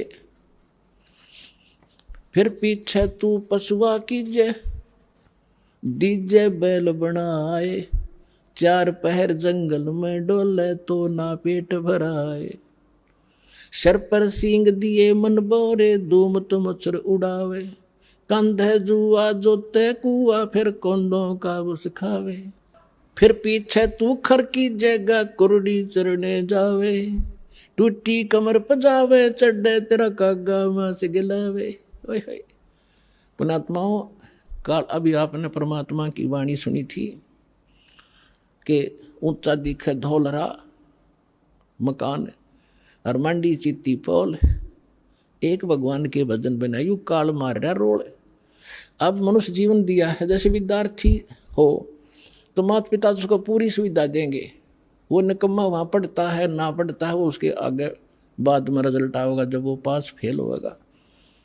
तो इसी प्रकार आप विद्यार्थी हो, मनुष्य जीवन मिला है भगवान वाले स्कूल के लिए, आपको ड्रेस भी न्यारी मिली है। तो इसमें आप यदि सत भक्ति नहीं करते हो तो फिर आपके साथ के बीतेगी। कहते हैं फिर पीछे तू पशुआ कीजे दीजे बैल बना। ओए तो अब हम समय पर भोजन खाते हैं। आप देखते हो यहाँ सतलोक आश्रम बरवाला में, वैसे तो आम जगह उपलब्ध है आजकल, कहीं बाहर जा रहे हो भाई चाय पी लेते हैं, रोक गाड़ी चाय पी ली, प्यास लग गया जो पानी पी लिया, भूख लगी रोटी खा ली, दिल करा मिठाई, कभी फल फ्रूट खूब ठाट से खा रहे हो, खाओ, क्योंकि आप विद्यार्थी हो, माता पिता ने आपको ये सुविधा दे रखी है, इतना जेब खर्च आपको दे के भेज रखे है। यदि आप वो शिक्षा नहीं ग्रहण करोगे यानी भक्ति नहीं करोगे तो फिर क्या बनोगे? मजदूर बनोगे। आपके बच्चे वहाँ रेत में लेट रहे होंगे, आप कस्सी से मिट्टी खोद रहे होंगे, तन पर कपड़ा नहीं, समय पर टूक नहीं होगा, जो विद्यार्थी पढ़ते नहीं। तो इसी प्रकार जो इस पढ़ाई को नहीं पढ़ेंगे, क्योंकि पूरा विश्व के वो मानव शरीरधारी प्राणी विद्यार्थी हैं, तो उससे क्या होगा? नरसेती तू फिर पीछे तू पशुआ कीजे दीजे बैल बना, और 4 पहर जंगल में डोले तेरा तो नहीं उधर बरे। अब तो जब इच्छा हो खाओ पियो, ठीक है खा लो, लेकिन वो जो काम था वो भूल गए कति। और फिर कहते हैं सर पर सींग दिए मन बोरे और दूम तो मच्छर उड़ा। अब तो हम मच्छरदानी लगा लेते हैं, ऑल आउट वगैरह ये लगा लेते हैं, और फिर के लगावांगे बैल बने पाछे। एक पूछड़ हो गया आपके पीछे, उसने चाहे पंखा बना लियो, चाहे उसने कूलर की जगह प्रयोग कर लेना। और क्योंकि जितने भी कर्म संस्कार कमज़ोर होंगे तो ऐसे कर्महीन प्राणी के वहाँ भी अंग भंग हो जाते हैं, वह पूछड़ भी कट जाती है कई बार बैल की, वह इतनी रहती है, उन्हें नू कराया करे, वो ना कुछ काम का है। और फिर आगे बताते हैं सिर पर सींग दिए मन बोरे, ये तेरी तोब होंगी सींग, इन्हें कुछ भी प्रयोग कर लेना इनको। और फिर क्या बताते हैं? कंद जुआ जोते कुआ। पुराने समय में वाणी बोली गई थी, तब रहट के द्वारा जल निकाला जाता था कुएं से, सिंचाई उसमें बैल जोते जाते थे, और फसल होती नहीं थी, जौ होते थे, जौ वो बगैर वर्षा के भी हो जाते हैं, थोड़ी ही वर्षा से। और उनका भूस इतना खराब होया करे, पशु जल्दी से खाता नहीं, कति भूखा मरता खाता है उसको, और खाते समय उसके मुंह के अंदर ऐसे कांटे से चुभते हैं उस भूस के, ऐसा होता जौं का भूस, कौंद बोलते हैं उनको। और खाते हुए आँखों पानी पड़े और भूखा मरते न खानी पड़े। तो परमात्मा कहते याद रुकती, तुम भूल गया और ना पता होते, हम बता रहे हैं, याद रखना कि कंद जुआ और फिर जो तय कुआ, और खाओगा क्या? वो भूस जो खान का भी कोई ना, वो मरते न, वो भी खाना पड़े। अपने आत्माओं इस जीव का दुरुपयोग और सदुपयोग अब करना होगा। दुरुपयोग तो करना ही नहीं, और सदुपयोग ना करने से क्या हानि होगी? दास का जन्म एक किसान परिवार में हुआ, जाट किसान के घर, और हमारे घर एक बैल था, हम छोटे छोटे जब देखा करते थे।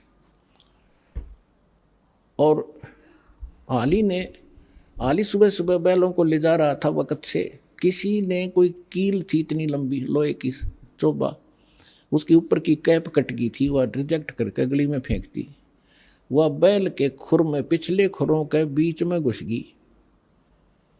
अब बैल स्पीड तो चलते चलते 2-4 कदम जल्दी जल्दी रख गया, वो अंदर ठुक गई, पैर को लंग करने लगा पैर से बैल। तो हाली ने सोचा ये वैसे कोई ठोकर ठाकर लगी और वो जगह ठीक वहाँ तक। तो पहले ऐसे ही जो कोई दिक्कत हो जाती, पैर बैल का लंग करता, तो अन्य बड़े सियाणे नु क्या करते, बैल को रोकना नहीं चाहिए, कोई नस पर नस चढ़ गया, ऐसे काम लेने से ही ठीक होती है, और ऐसी नस चढ़ी होती तो हो भी जाया करती थी।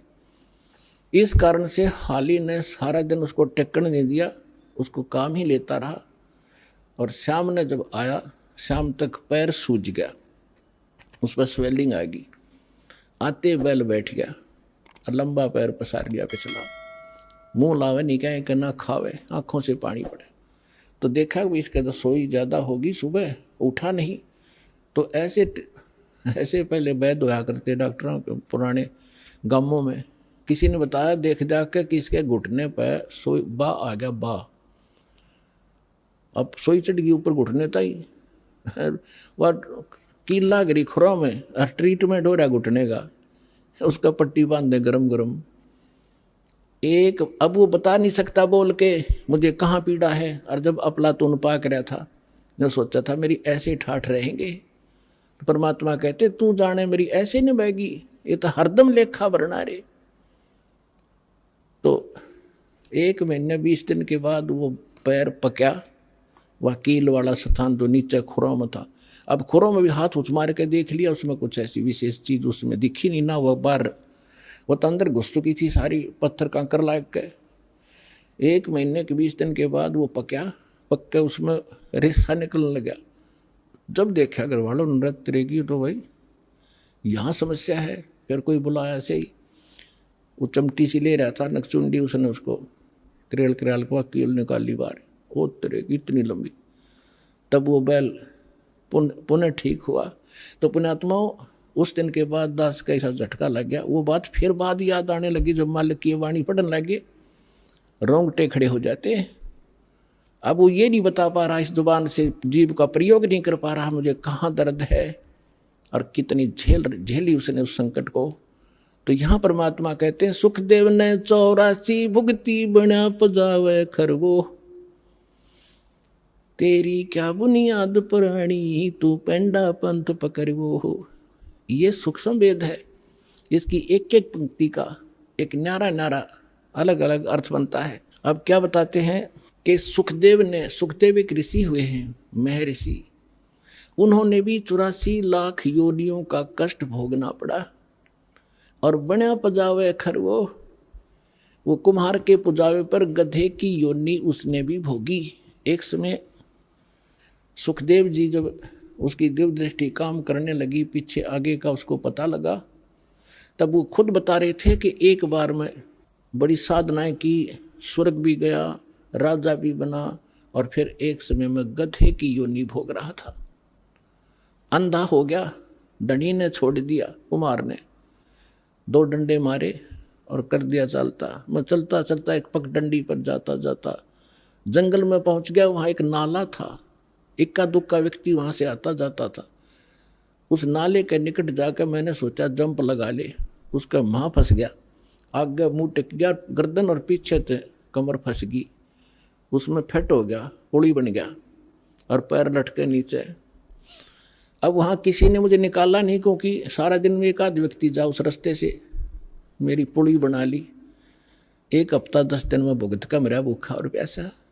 अब मुझे वो सीन दिखाई देता है, मैं उठकर बैठ जाता हूँ, अपनी भक्ति करता हूँ।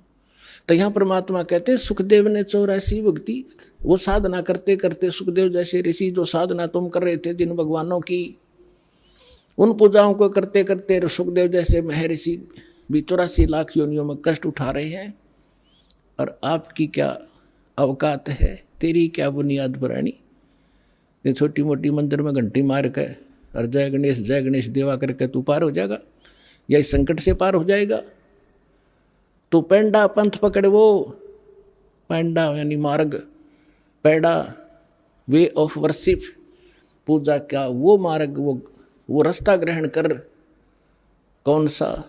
जो हम बताने आए हैं, जिससे तेरा यहाँ भी सुख हो और परलोक भी सुधरे।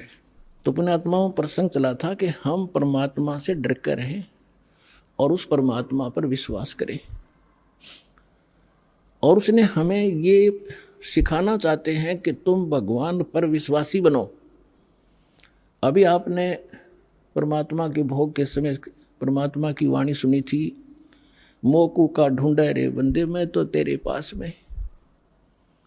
सब कुछ नकारा करके क्या बताया है, कहे कबीर सुनो भी साधो, मैं तो हूँ विश्वास में। यदि आपको यह विश्वास हो गया Kabir is God, Kabir is supreme God, तो राहत भगवान देगा। और जो आपके मन में शंका संशय रहेगी तो मालिक सहारा दे नहीं पाओगा, आप केवल वर्क डन ही प्राप्त करोगे। तो उसके लिए दास का प्रयत्न रहता है कि आपके हृदय में सब शंका हटा के और परमात्मा को परमात्मा जचा दूं, और तभी आप आगे बढ़ोगे। जब आपको विश्वास हो गया कबीर इज गॉड, इसलिए रह कर ये सत्संग सुनाए जाते हैं, प्रमाण दिखाए जाते हैं, ताकि आपकी शंका जड़ कति मूल से नष्ट हो जाए, और फिर कबीर साहब रह जाएगा। आज तो हम उसको कवि समझ कर रिजेक्ट करे बैठे थे, लाल को कौड़ी समझ रहे थे और कौड़ियों की गठड़ी बांध रखी थी। 36 प्रकार के देवता पूजा करते उनको लाल समझ गए, हम डले ढो रहे थे। परमात्मा कहते हैं चारों युग में मेरे संत पुकारे, और कूक कहा हम हेल रे, हीरे माणक मोती बरसे, ये जग सुगता ढेल रे। हम चारों युगों में ये ज्ञान बताया कर चले गए, हमारा किसी ने नहीं सुना। ये पर भी लेन जात है दुनिया, हमारा ज्ञान किन्हें ना सुनिया। ये केदारनाथ पर जाकर मर गए हजारों की संख्या में, और हमारा ज्ञान किन्हें नहीं सुनिया। कितना आसान तरीका, कैसी यहाँ परमात्मा ने अपने बच्चों के लिए सुविधा दे रखी है। ये आपका पिता है, ये आपके पिता का घर है। अपने पिता के घर पर यह सुख प्राप्त हो सकते, इस पृथ्वी पर आपको मिलेंगे नहीं। तो प्रसंग चल रहा है, परमात्मा ये सिद्ध करना चाहते थे। परमेश्वर कबीर साहब जी एक झोपड़ी बना करते थे, कपड़ा बुना करते थे, और कपड़े के बुनाई की जो मेहनताना आता था उसी से अपना परिवार पोषण करके दिखाते थे। परमात्मा का अपना कोई निजी परिवार नहीं था, उसका तो सारी सृष्टि परिवार है। उनका पत्नी नहीं थी, 2 बच्चे आपको बताया था, सत्संग में बहुत बार बताता है दास। लड़का एक लड़की, किसी की फड़क निकालने के लिए वह जीवित करे थे, और वो बच्चे फिर अपने बेटा बेटी रूप में रखे थे। 2 माता पिता थे, मुंह बोले, जन्म नहीं था उनसे मालिक का। वो निसंतान थे, कमल के फूल पर परमात्मा सतलोक से आकर विराजमान हुए थे, एक शिशु रूप धारण करके वहां से उठा ले गए थे। तो वो सब जब युवा लीला करते हुए युवा हुए तो दुल्हे का काम करने लगे, धारण कहलाए। परमात्मा कहते मात पिता मेरे कुछ ना ही, ना मेरे गरदासी, हर दुल्हे का पुत्र आण को आया, जगत करे मेरी ऐसी। तो परमात्मा उस समय ये ज्ञान दिया करते थे, और साथ में ये एक रिहर्सल, एक एग्जाम्पल कोड करके चले गए कि संसार में मेरे तो निर्धन कोई नहीं हो सकता, और निर्धन होकर भी नीत साबित रखे। जैसे दास ने बताया था कि आपको यहाँ बुलाने का तरीका उद्देश्य है कि आपको सब क्रियाओं से परिचित कराऊं, परमात्मा के लाभ को प्राप्त लेने की विधि आपके हृदय में जचाऊं, ताकि आपकी नीत साबित हो, दान करने की नीत बने। और धर्म दान करे बिना उभर नहीं सकते आप। जैसे दास ने कहा था कि किसान ने फसल भी बो दी, बीज बो दिया, और खाद पानी डालिया नहीं, तो सफल नहीं हो सकता। ओनली केवल मंत्र देण मात्र से आप सफल नहीं होगे। इसमें खाद पानी है, ये तो बीज है, मंत्र जो तीनों मंत्र है, और इसमें ये 500 यज्ञ समझो खाद पानी है। तो ये प्रॉपर डालने पड़ेंगे, जैसे दास आपको गाइडलाइन बताता है परमात्मा की बताई हुई, तब आपकी भक्ति रूपी फसल पूरी होगी। तो उसके लिए परमात्मा भी यही क्रिया कराया करते हैं। जितना मेहनताना मिलता अपने निर्वाह के योग्य रख के बाकी को भंडारा धर्म में लगा दिया करते थे। कहीं सत्संग करने लग जाते, वहाँ भंडारा कर देते थे। अब परमात्मा साथ साथ एक तत्वदर्शी संत की भूमिका भी कराया करें, वो उनके विधान में है, उनकी लीला में है। तो ये ज्ञान सुनाया करते थे। जो दास आपको बता रहा है कि 3 देव की जो करते भक्ति, उनकी को दे ना हो वह मुक्ति। जो भक्ति करते नहीं वो अपना जीवन नाश कर रहे हैं, और जो शास्त्र विरुद्ध साधना कर रहे हैं ब्रह्मा विष्णु महेश तक की, वो भी अपना जीवन नाश कर रहे हैं। ब्रह्म तक की साधना करने वाले भी अपना जीवन नाश करें। केवल परम अक्षर ब्रह्म, उस पूर्ण परमात्मा की भक्ति से मोक्ष होता है। तो इसलिए परमात्मा कहा करते थे, जिस कारण से हमारे धर्मगुरु हिंदू और मुसलमानों के दोनों नाराज हो गए। उन्होंने हर तरह से ज्ञान से भी पराजित कर दिया दाता ने उनको, उन्होंने उनके साथ जुल्म ढाए कर उनसे मरे नहीं, हार कर वो थक गए। उन्होंने क्या स्कीम बनाई, उससे पहले सिकंदर लोधी उनका शेष हो चुका था, दिल्ली का सम्राट। उन्होंने क्या स्कीम बनाई कि एक बार सब ने इकट्ठा होकर कि इसकी बेइज्जती कर दो, वैसे तो काबू आ नहीं रहा, यहां से भाग जा काशी से किसी तरह, हमारा पीछा छूटा है, हमारी तो रोजी रोटी बंद करवा दी इसने। तो उन्होंने झूठी चिट्ठियां डाल दी सब आश्रम वालों के पास कि भाई कबीर नाम का एक व्यक्ति है, सेठ है, और वो काशी में रहता है इस कॉलोनी में, और ऐसे ऐसे 3 दिन तक भंडारा करेगा, सब आमंत्रित हैं।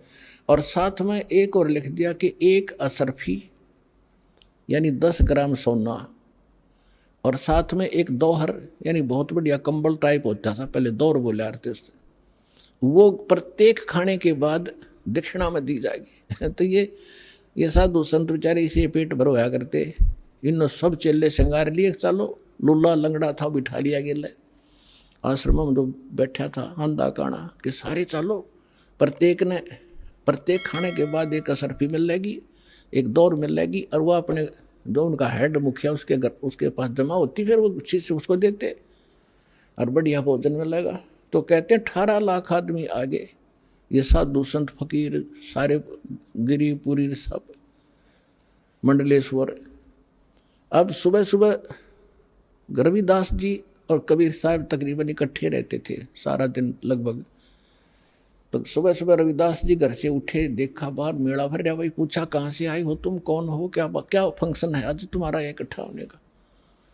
तो वो बाबा लोग कहते हैं कि काशी वाले तुम कौन सी दुनिया में रहते हो, तुम्हें पता नहीं, हम इतनी दूर से आ गए कि यहाँ कबीर नाम का कोई सेठ है, और ऐसी उस कॉलोनी में रहता, दुलाहों वाली कॉलोनी के पास, नीरू का पुत्र है। उसमें पूरी डिटेल बता रहा कि कितने ब्रह्म रह जा किसी के, और उसने भंडारा कर रखा 3 दिन का, और साथ में ऐसा ऐसा लिखा है, और तुमको पता नहीं बनारस के बनारस में।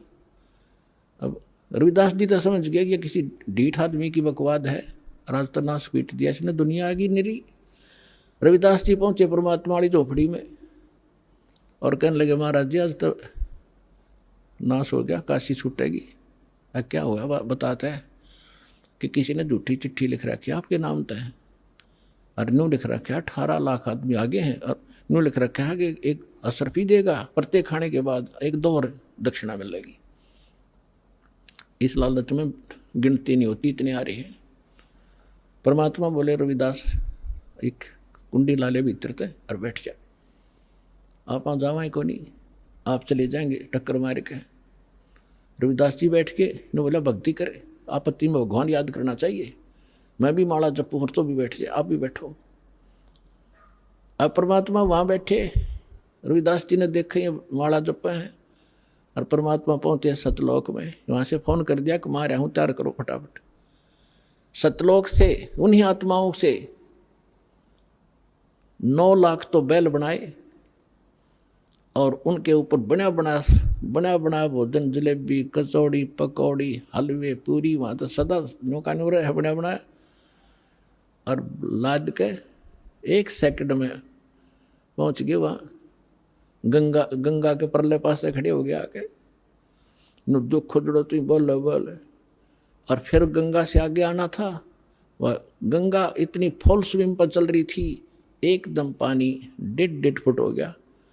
दुनिया देखा रहा इतनी एकदम डाउनफॉल, गंगा में पहली बार देख रहे हम, जल नीचे उतर गया। तो उधर से क्या देख रहे हैं, घाट में का नर्रे बैल आने लग रहे हैं, सब देखें खड़े हो का ये कौन आ गया। और दूसरा रूप बना लिया परमात्मा ने, और केशव नाम बताया अपना एक व्यापारी का।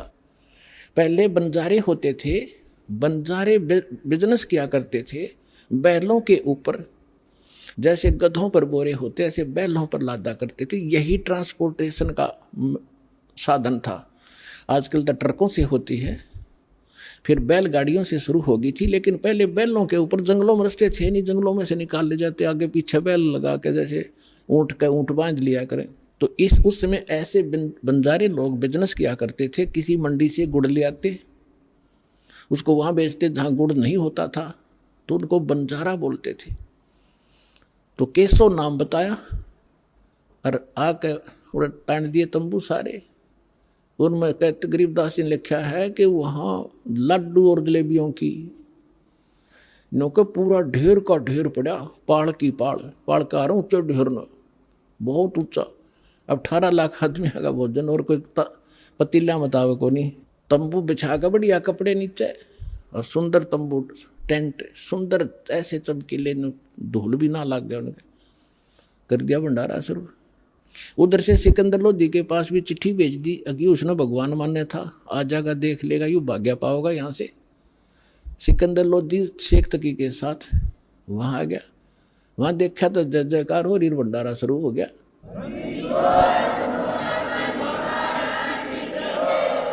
अब शेख तकी की तमाशी मर गई, पेट पकड़ के बैठ गया। उतने सोच कहा था कि आज पता लग जाए सिकंदर लोधी ने, इसने अल्लाह कहा करता यूं।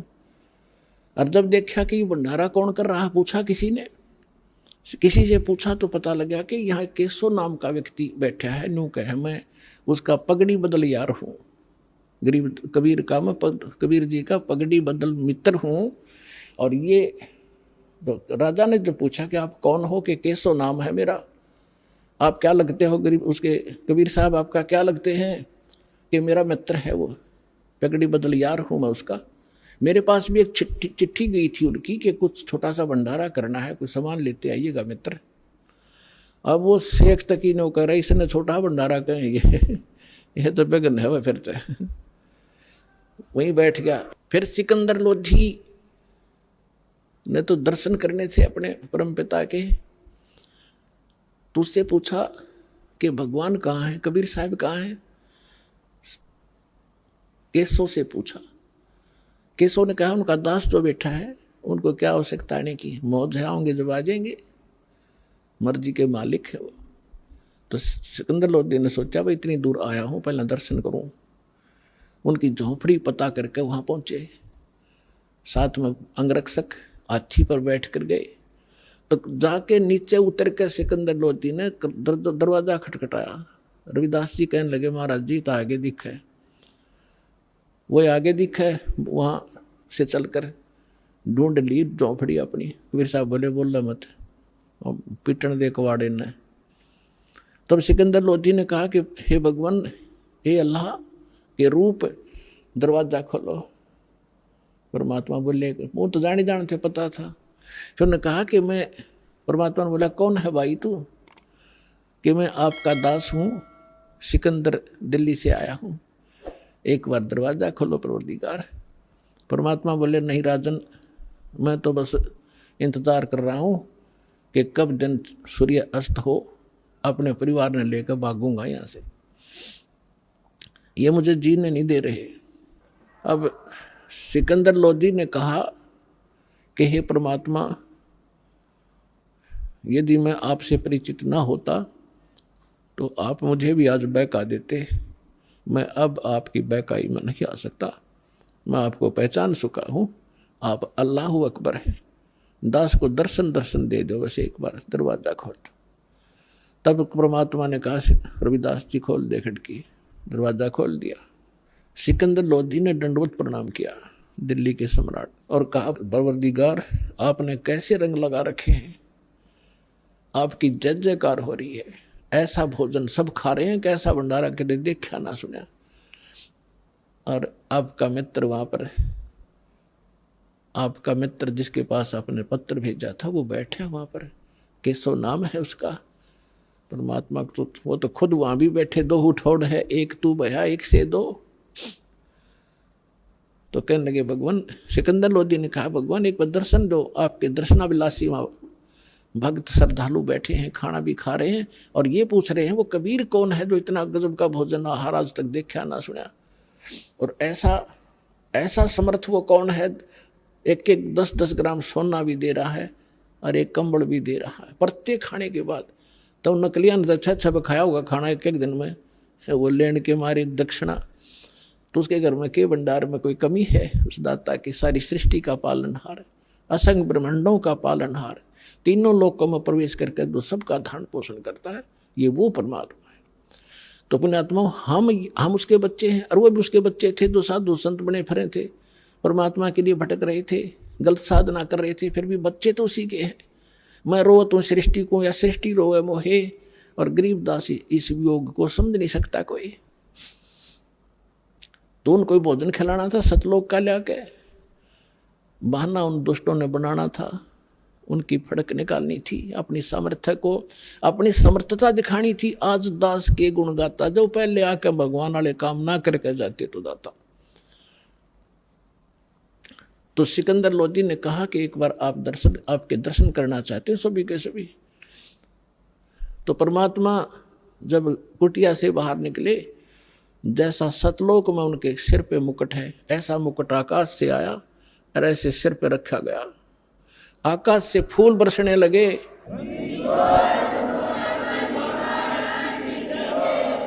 सुंदर मनोहर मुकुट पहन के परमात्मा, और ऊपर से आकाश से फूल बरसने लगे परमात्मा के ऊपर। सिकंदर लोधी ने अपने हाथी पर बैठाया, अपनी अंबारी में, साथ में रविदास जी। कबीर साहब बोले आजा भाई मित्र तो भी।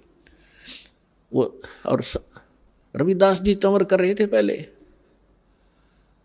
सिकंदर लोधी ने कहा भगत जी आप तो डेली सेवा करते हो, दास को भी दे दो। तो सिकंदर लोधी ने चंवर पकड़ा, जैसे आप देखते हो पाठ के ऊपर बच्चे करते हैं। महापुरुषों पर ऐसा ये चौर किया जाता है। चौर का मतलब है जैसे माखी माछर बैठे उस तरह हलाया करें, ताकि हाथ कपड़ा मारें तो उसका लाग जाए, मर ना जाए। यानी इतनी नम्रता के कारण उसको चंवर को संत के ऊपर डुलाया जाता है। तो सिकंदर लोधी ने चंवर ले लिया, हाथी पर बैठ कर चल रहे, चारों गेट खोल दिए उस अलमारी के जो हाथी के ऊपर एक कमरा सा बनाया करते थे।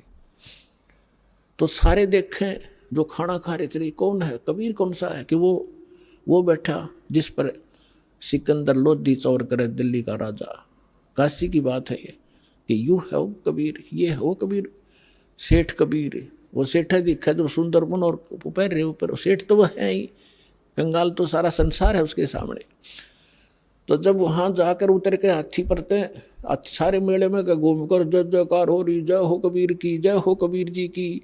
वाह भाई सेठ बड़े मोहन भोजन कराए, बड़े ठाठ हुए, ऐसा सब जय जयकार करें, जो रोटी खा हुए गुण गावे।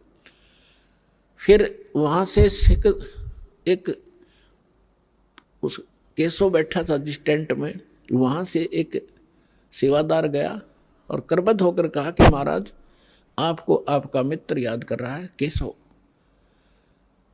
तो सिकंदर लोधी, रविदास जी और परमात्मा उतर के हाथी से नीचे चल पड़े। जब उस टेंट में गए, टेंट को केवल सीलिंग छोड़ दी, ऊपर कर दिया उसको ऐसे। और क्या नीचे एकदम सामने देखते देखते एक सुंदर मनोहर पलंग आया, उसके ऊपर इतने सुंदर गद्दे बिछ गए, इतने बढ़िया, उसके ऊपर एक चद्दर बिछ गई जिसके हीरे मोती लाल जड़े हुए थे। उस पर बैठ के भगवान बीच में जच गए। इत सामने दूसरे रूप में केशव बैठा है और एक रूप में मालिक कबीर रूप में बैठे। राजा और सब प्रजा नीचे बैठ कर सत्संग सुन रही है। कहते हैं परमात्मा ने 24 घंटे तक सत्संग सुनाया उन प्यारी आत्माओं को। अब देखो वो भटक रही थी, साधु संत बन रहे थे, और कारण के बनाया, और 3 दिन का सत्संग परमात्मा ने ढूंढा ठाया। लाखों वो भक्त जो डले ढो रहे थे परमात्मा के शिष्य हुए, और वो फिट्टे मुंह हुए जो बकवाद कर रहे थे। बोलो सतगुरुदेव।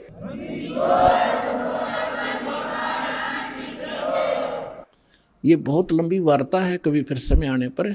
अभी तो दास आपको सदग्रंथों से ये प्रूव कर रहा था कि भगवान कौन है। जब आपको, जैसे पहले आप सेट हो रहे थे, कृष्ण जी भगवान, श्री रामचंद्र जी भगवान, शंकर जी भगवान, गणेश जी भगवान, तो आपने आपको कोई भी उनकी कथा कहीं खड़ा होकर सुनावा था तो आप सारे शांत होते थे और स्वीकार होती थी, सब कुछ सही मानते थे, तो नो प्रॉब्लम थी। और जब इस दास ने यह यथार्थ कथा शुरू की तो कितना विरोध हुआ। कहता दास जाने या मेरे साथ उस समय से संघर्ष करते हुए आपके भाई बहन चल रहे हैं, या वो जानते हैं आप तक हम कैसे ही संदेश को पहुंचा पाए। जेल तक जाना पड़ा, 36 मुकदमे झूठे कर रखे हमारे ऊपर, लेकिन मालिक साथ है। एक दिन सब फिट्टे मुंह हो जाएंगे और सच्चाई ऊपर आओगी। तो एक बार आपके हृदय में जब ये पक्की हो जाएगी पूरे विश्व के कबीर इज गॉड, फिर ये कथा सुनाया करूंगा। और वो अमृतवाणी सुना करूँगा जो हृदय में जाकर लगेगी प्रत्येक प्राणी के। अब इतना समय नहीं मिलता क्योंकि इसमें बहुत प्रकार के पॉइंट भी बताने पड़ते हैं, फाउल पॉइंट भी बताने पड़ते हैं, और पहली कक्षा का बालक भी पहले दिन आता उस वाला भी सत्संग साथ सुनाना पड़ता है। तो जिस करके ये थोड़ा सा समय कम मिलता है। फिर क्या होता है, शेख तकी कहते हैं नीच आत्मा तो नीचा भाषा रखता है।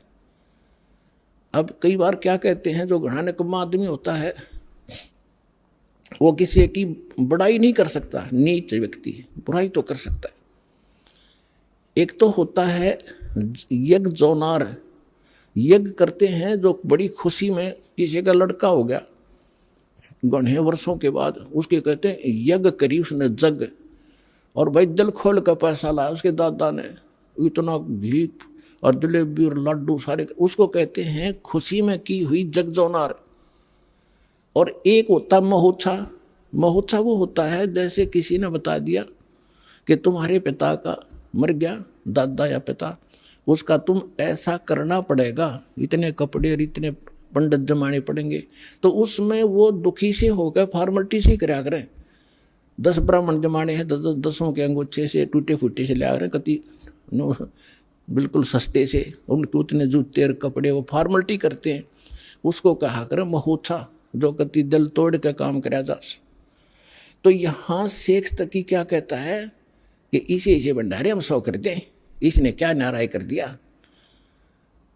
तो इतनी जब उसने बात कही, कहते हैं पहले तो बहुत जुल्म किए थे उसने काफ़ी वर्षों तक, वो फाइनल बकवाद थी उसकी। उस दिन वो गूंगा भी हो गया और बहरा भी हो गया, वो शेख तकी। तो यहाँ गरीबदास जी कहते हैं कोई कहे जगजोनार करी और कोई कहे महोत्सा, और बड़े बड़ाई करा करें गाड़ी काटे अच्छा। तो उस समय परमात्मा ने कहा कि भाई ठीक है केशव, धन्यवाद आपका, आपने मेरी इज्जत रखी। केशव कहते हैं हे भगवान शर्मिंदा ना करो, आप तो सारी सृष्टि के पालनहार हो, ये जनता के समझे तो बालक है, इनका बुद्धि को नहीं जो आपने पहचान ले। तब केशव ने कहा भी ठीक है भगतो लाद लो सारे टेंट वेंट, 5 मिनट में धर लिए ठाके बैलना पर, चलो मैं आ रहा हूँ। जब वापस गंगा से निकलने लगी, वह गंगा फिर इतना ही पानी हो गया 1.5 फुट, और सारे बैल और बंजारे जब निकल गए जो वहाँ से आए हुए थे, 9 लाख बैल और इतने बंजारे सतलोक के भगतारे थे अंश। तो गरीबदास जी ने कहा कि वो बैल जब चल रहे थे ना पृथ्वी पर, और वो बंजारे 1 फुट पृथ्वी से ऊपर रहे थे उनके कदम, या उनका समझ में नहीं आया ये न्यू के ऊपर चल रहे हैं। इतनी बुद्धि वो तो खान खान पे लाग रहे थे, उन्हें क्या जरूरत थी कि देखने की कौन के ऊपर चल रहा है। तो उसी समय बैल पार हो गए गंगा। सिकंदर लोधी ने कहा कि जाओ केशव, आपका काफिला जा चुका है। दूर जा लिया होगा, न्यू खड़े होकर देखा पटरी पर चढ़ के, वहां कोई परले पार कोई बैल नहीं, कोई बंजारा नहीं। तो सब असमंजस में हो गया सिकंदर लोधी की, कहाँ गए वो सारे, तो 9 लाख बैल कोई नूता नहीं कि थे कूण में वर्ष के आड़ में छप जाएंगे, वो तो पूरे कई किलोमीटर तक दिखाई देने थे। इतना सोच ही रहा था तो कबीर साहब कहने लगे चले गए जहां से आए थे। उधर से वो केशव उनके सामने दूसरा रूप परमात्मा के अंदर समा गया, एक कबीर साहब रह गए। बोलो सतगुरुदेव।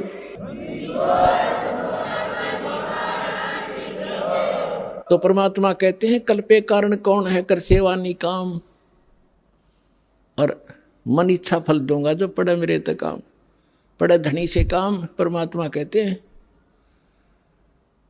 साईं इतना दीजियो जा मैं कुटुंब समावे, हम भी भूखे न रहे अतिथि न भूखा जावे। भगवान से मांगने का तरीका बताया परमात्मा कि घना मत मांगया करो, इतना मांगो कि परमात्मा हम भी भूखे ना रहे, और द्वार पर कोई अतिथि आ जाओ भूखा ना जा, इतना जरूर दास को देना। तो ये परमात्मा ने उदाहरण दिया है कि तुम मेरे की तरह नो विश्वास करो उस मालिक पे, और तू कर सेवा निकाम, निष्काम भाव से पूजा कर।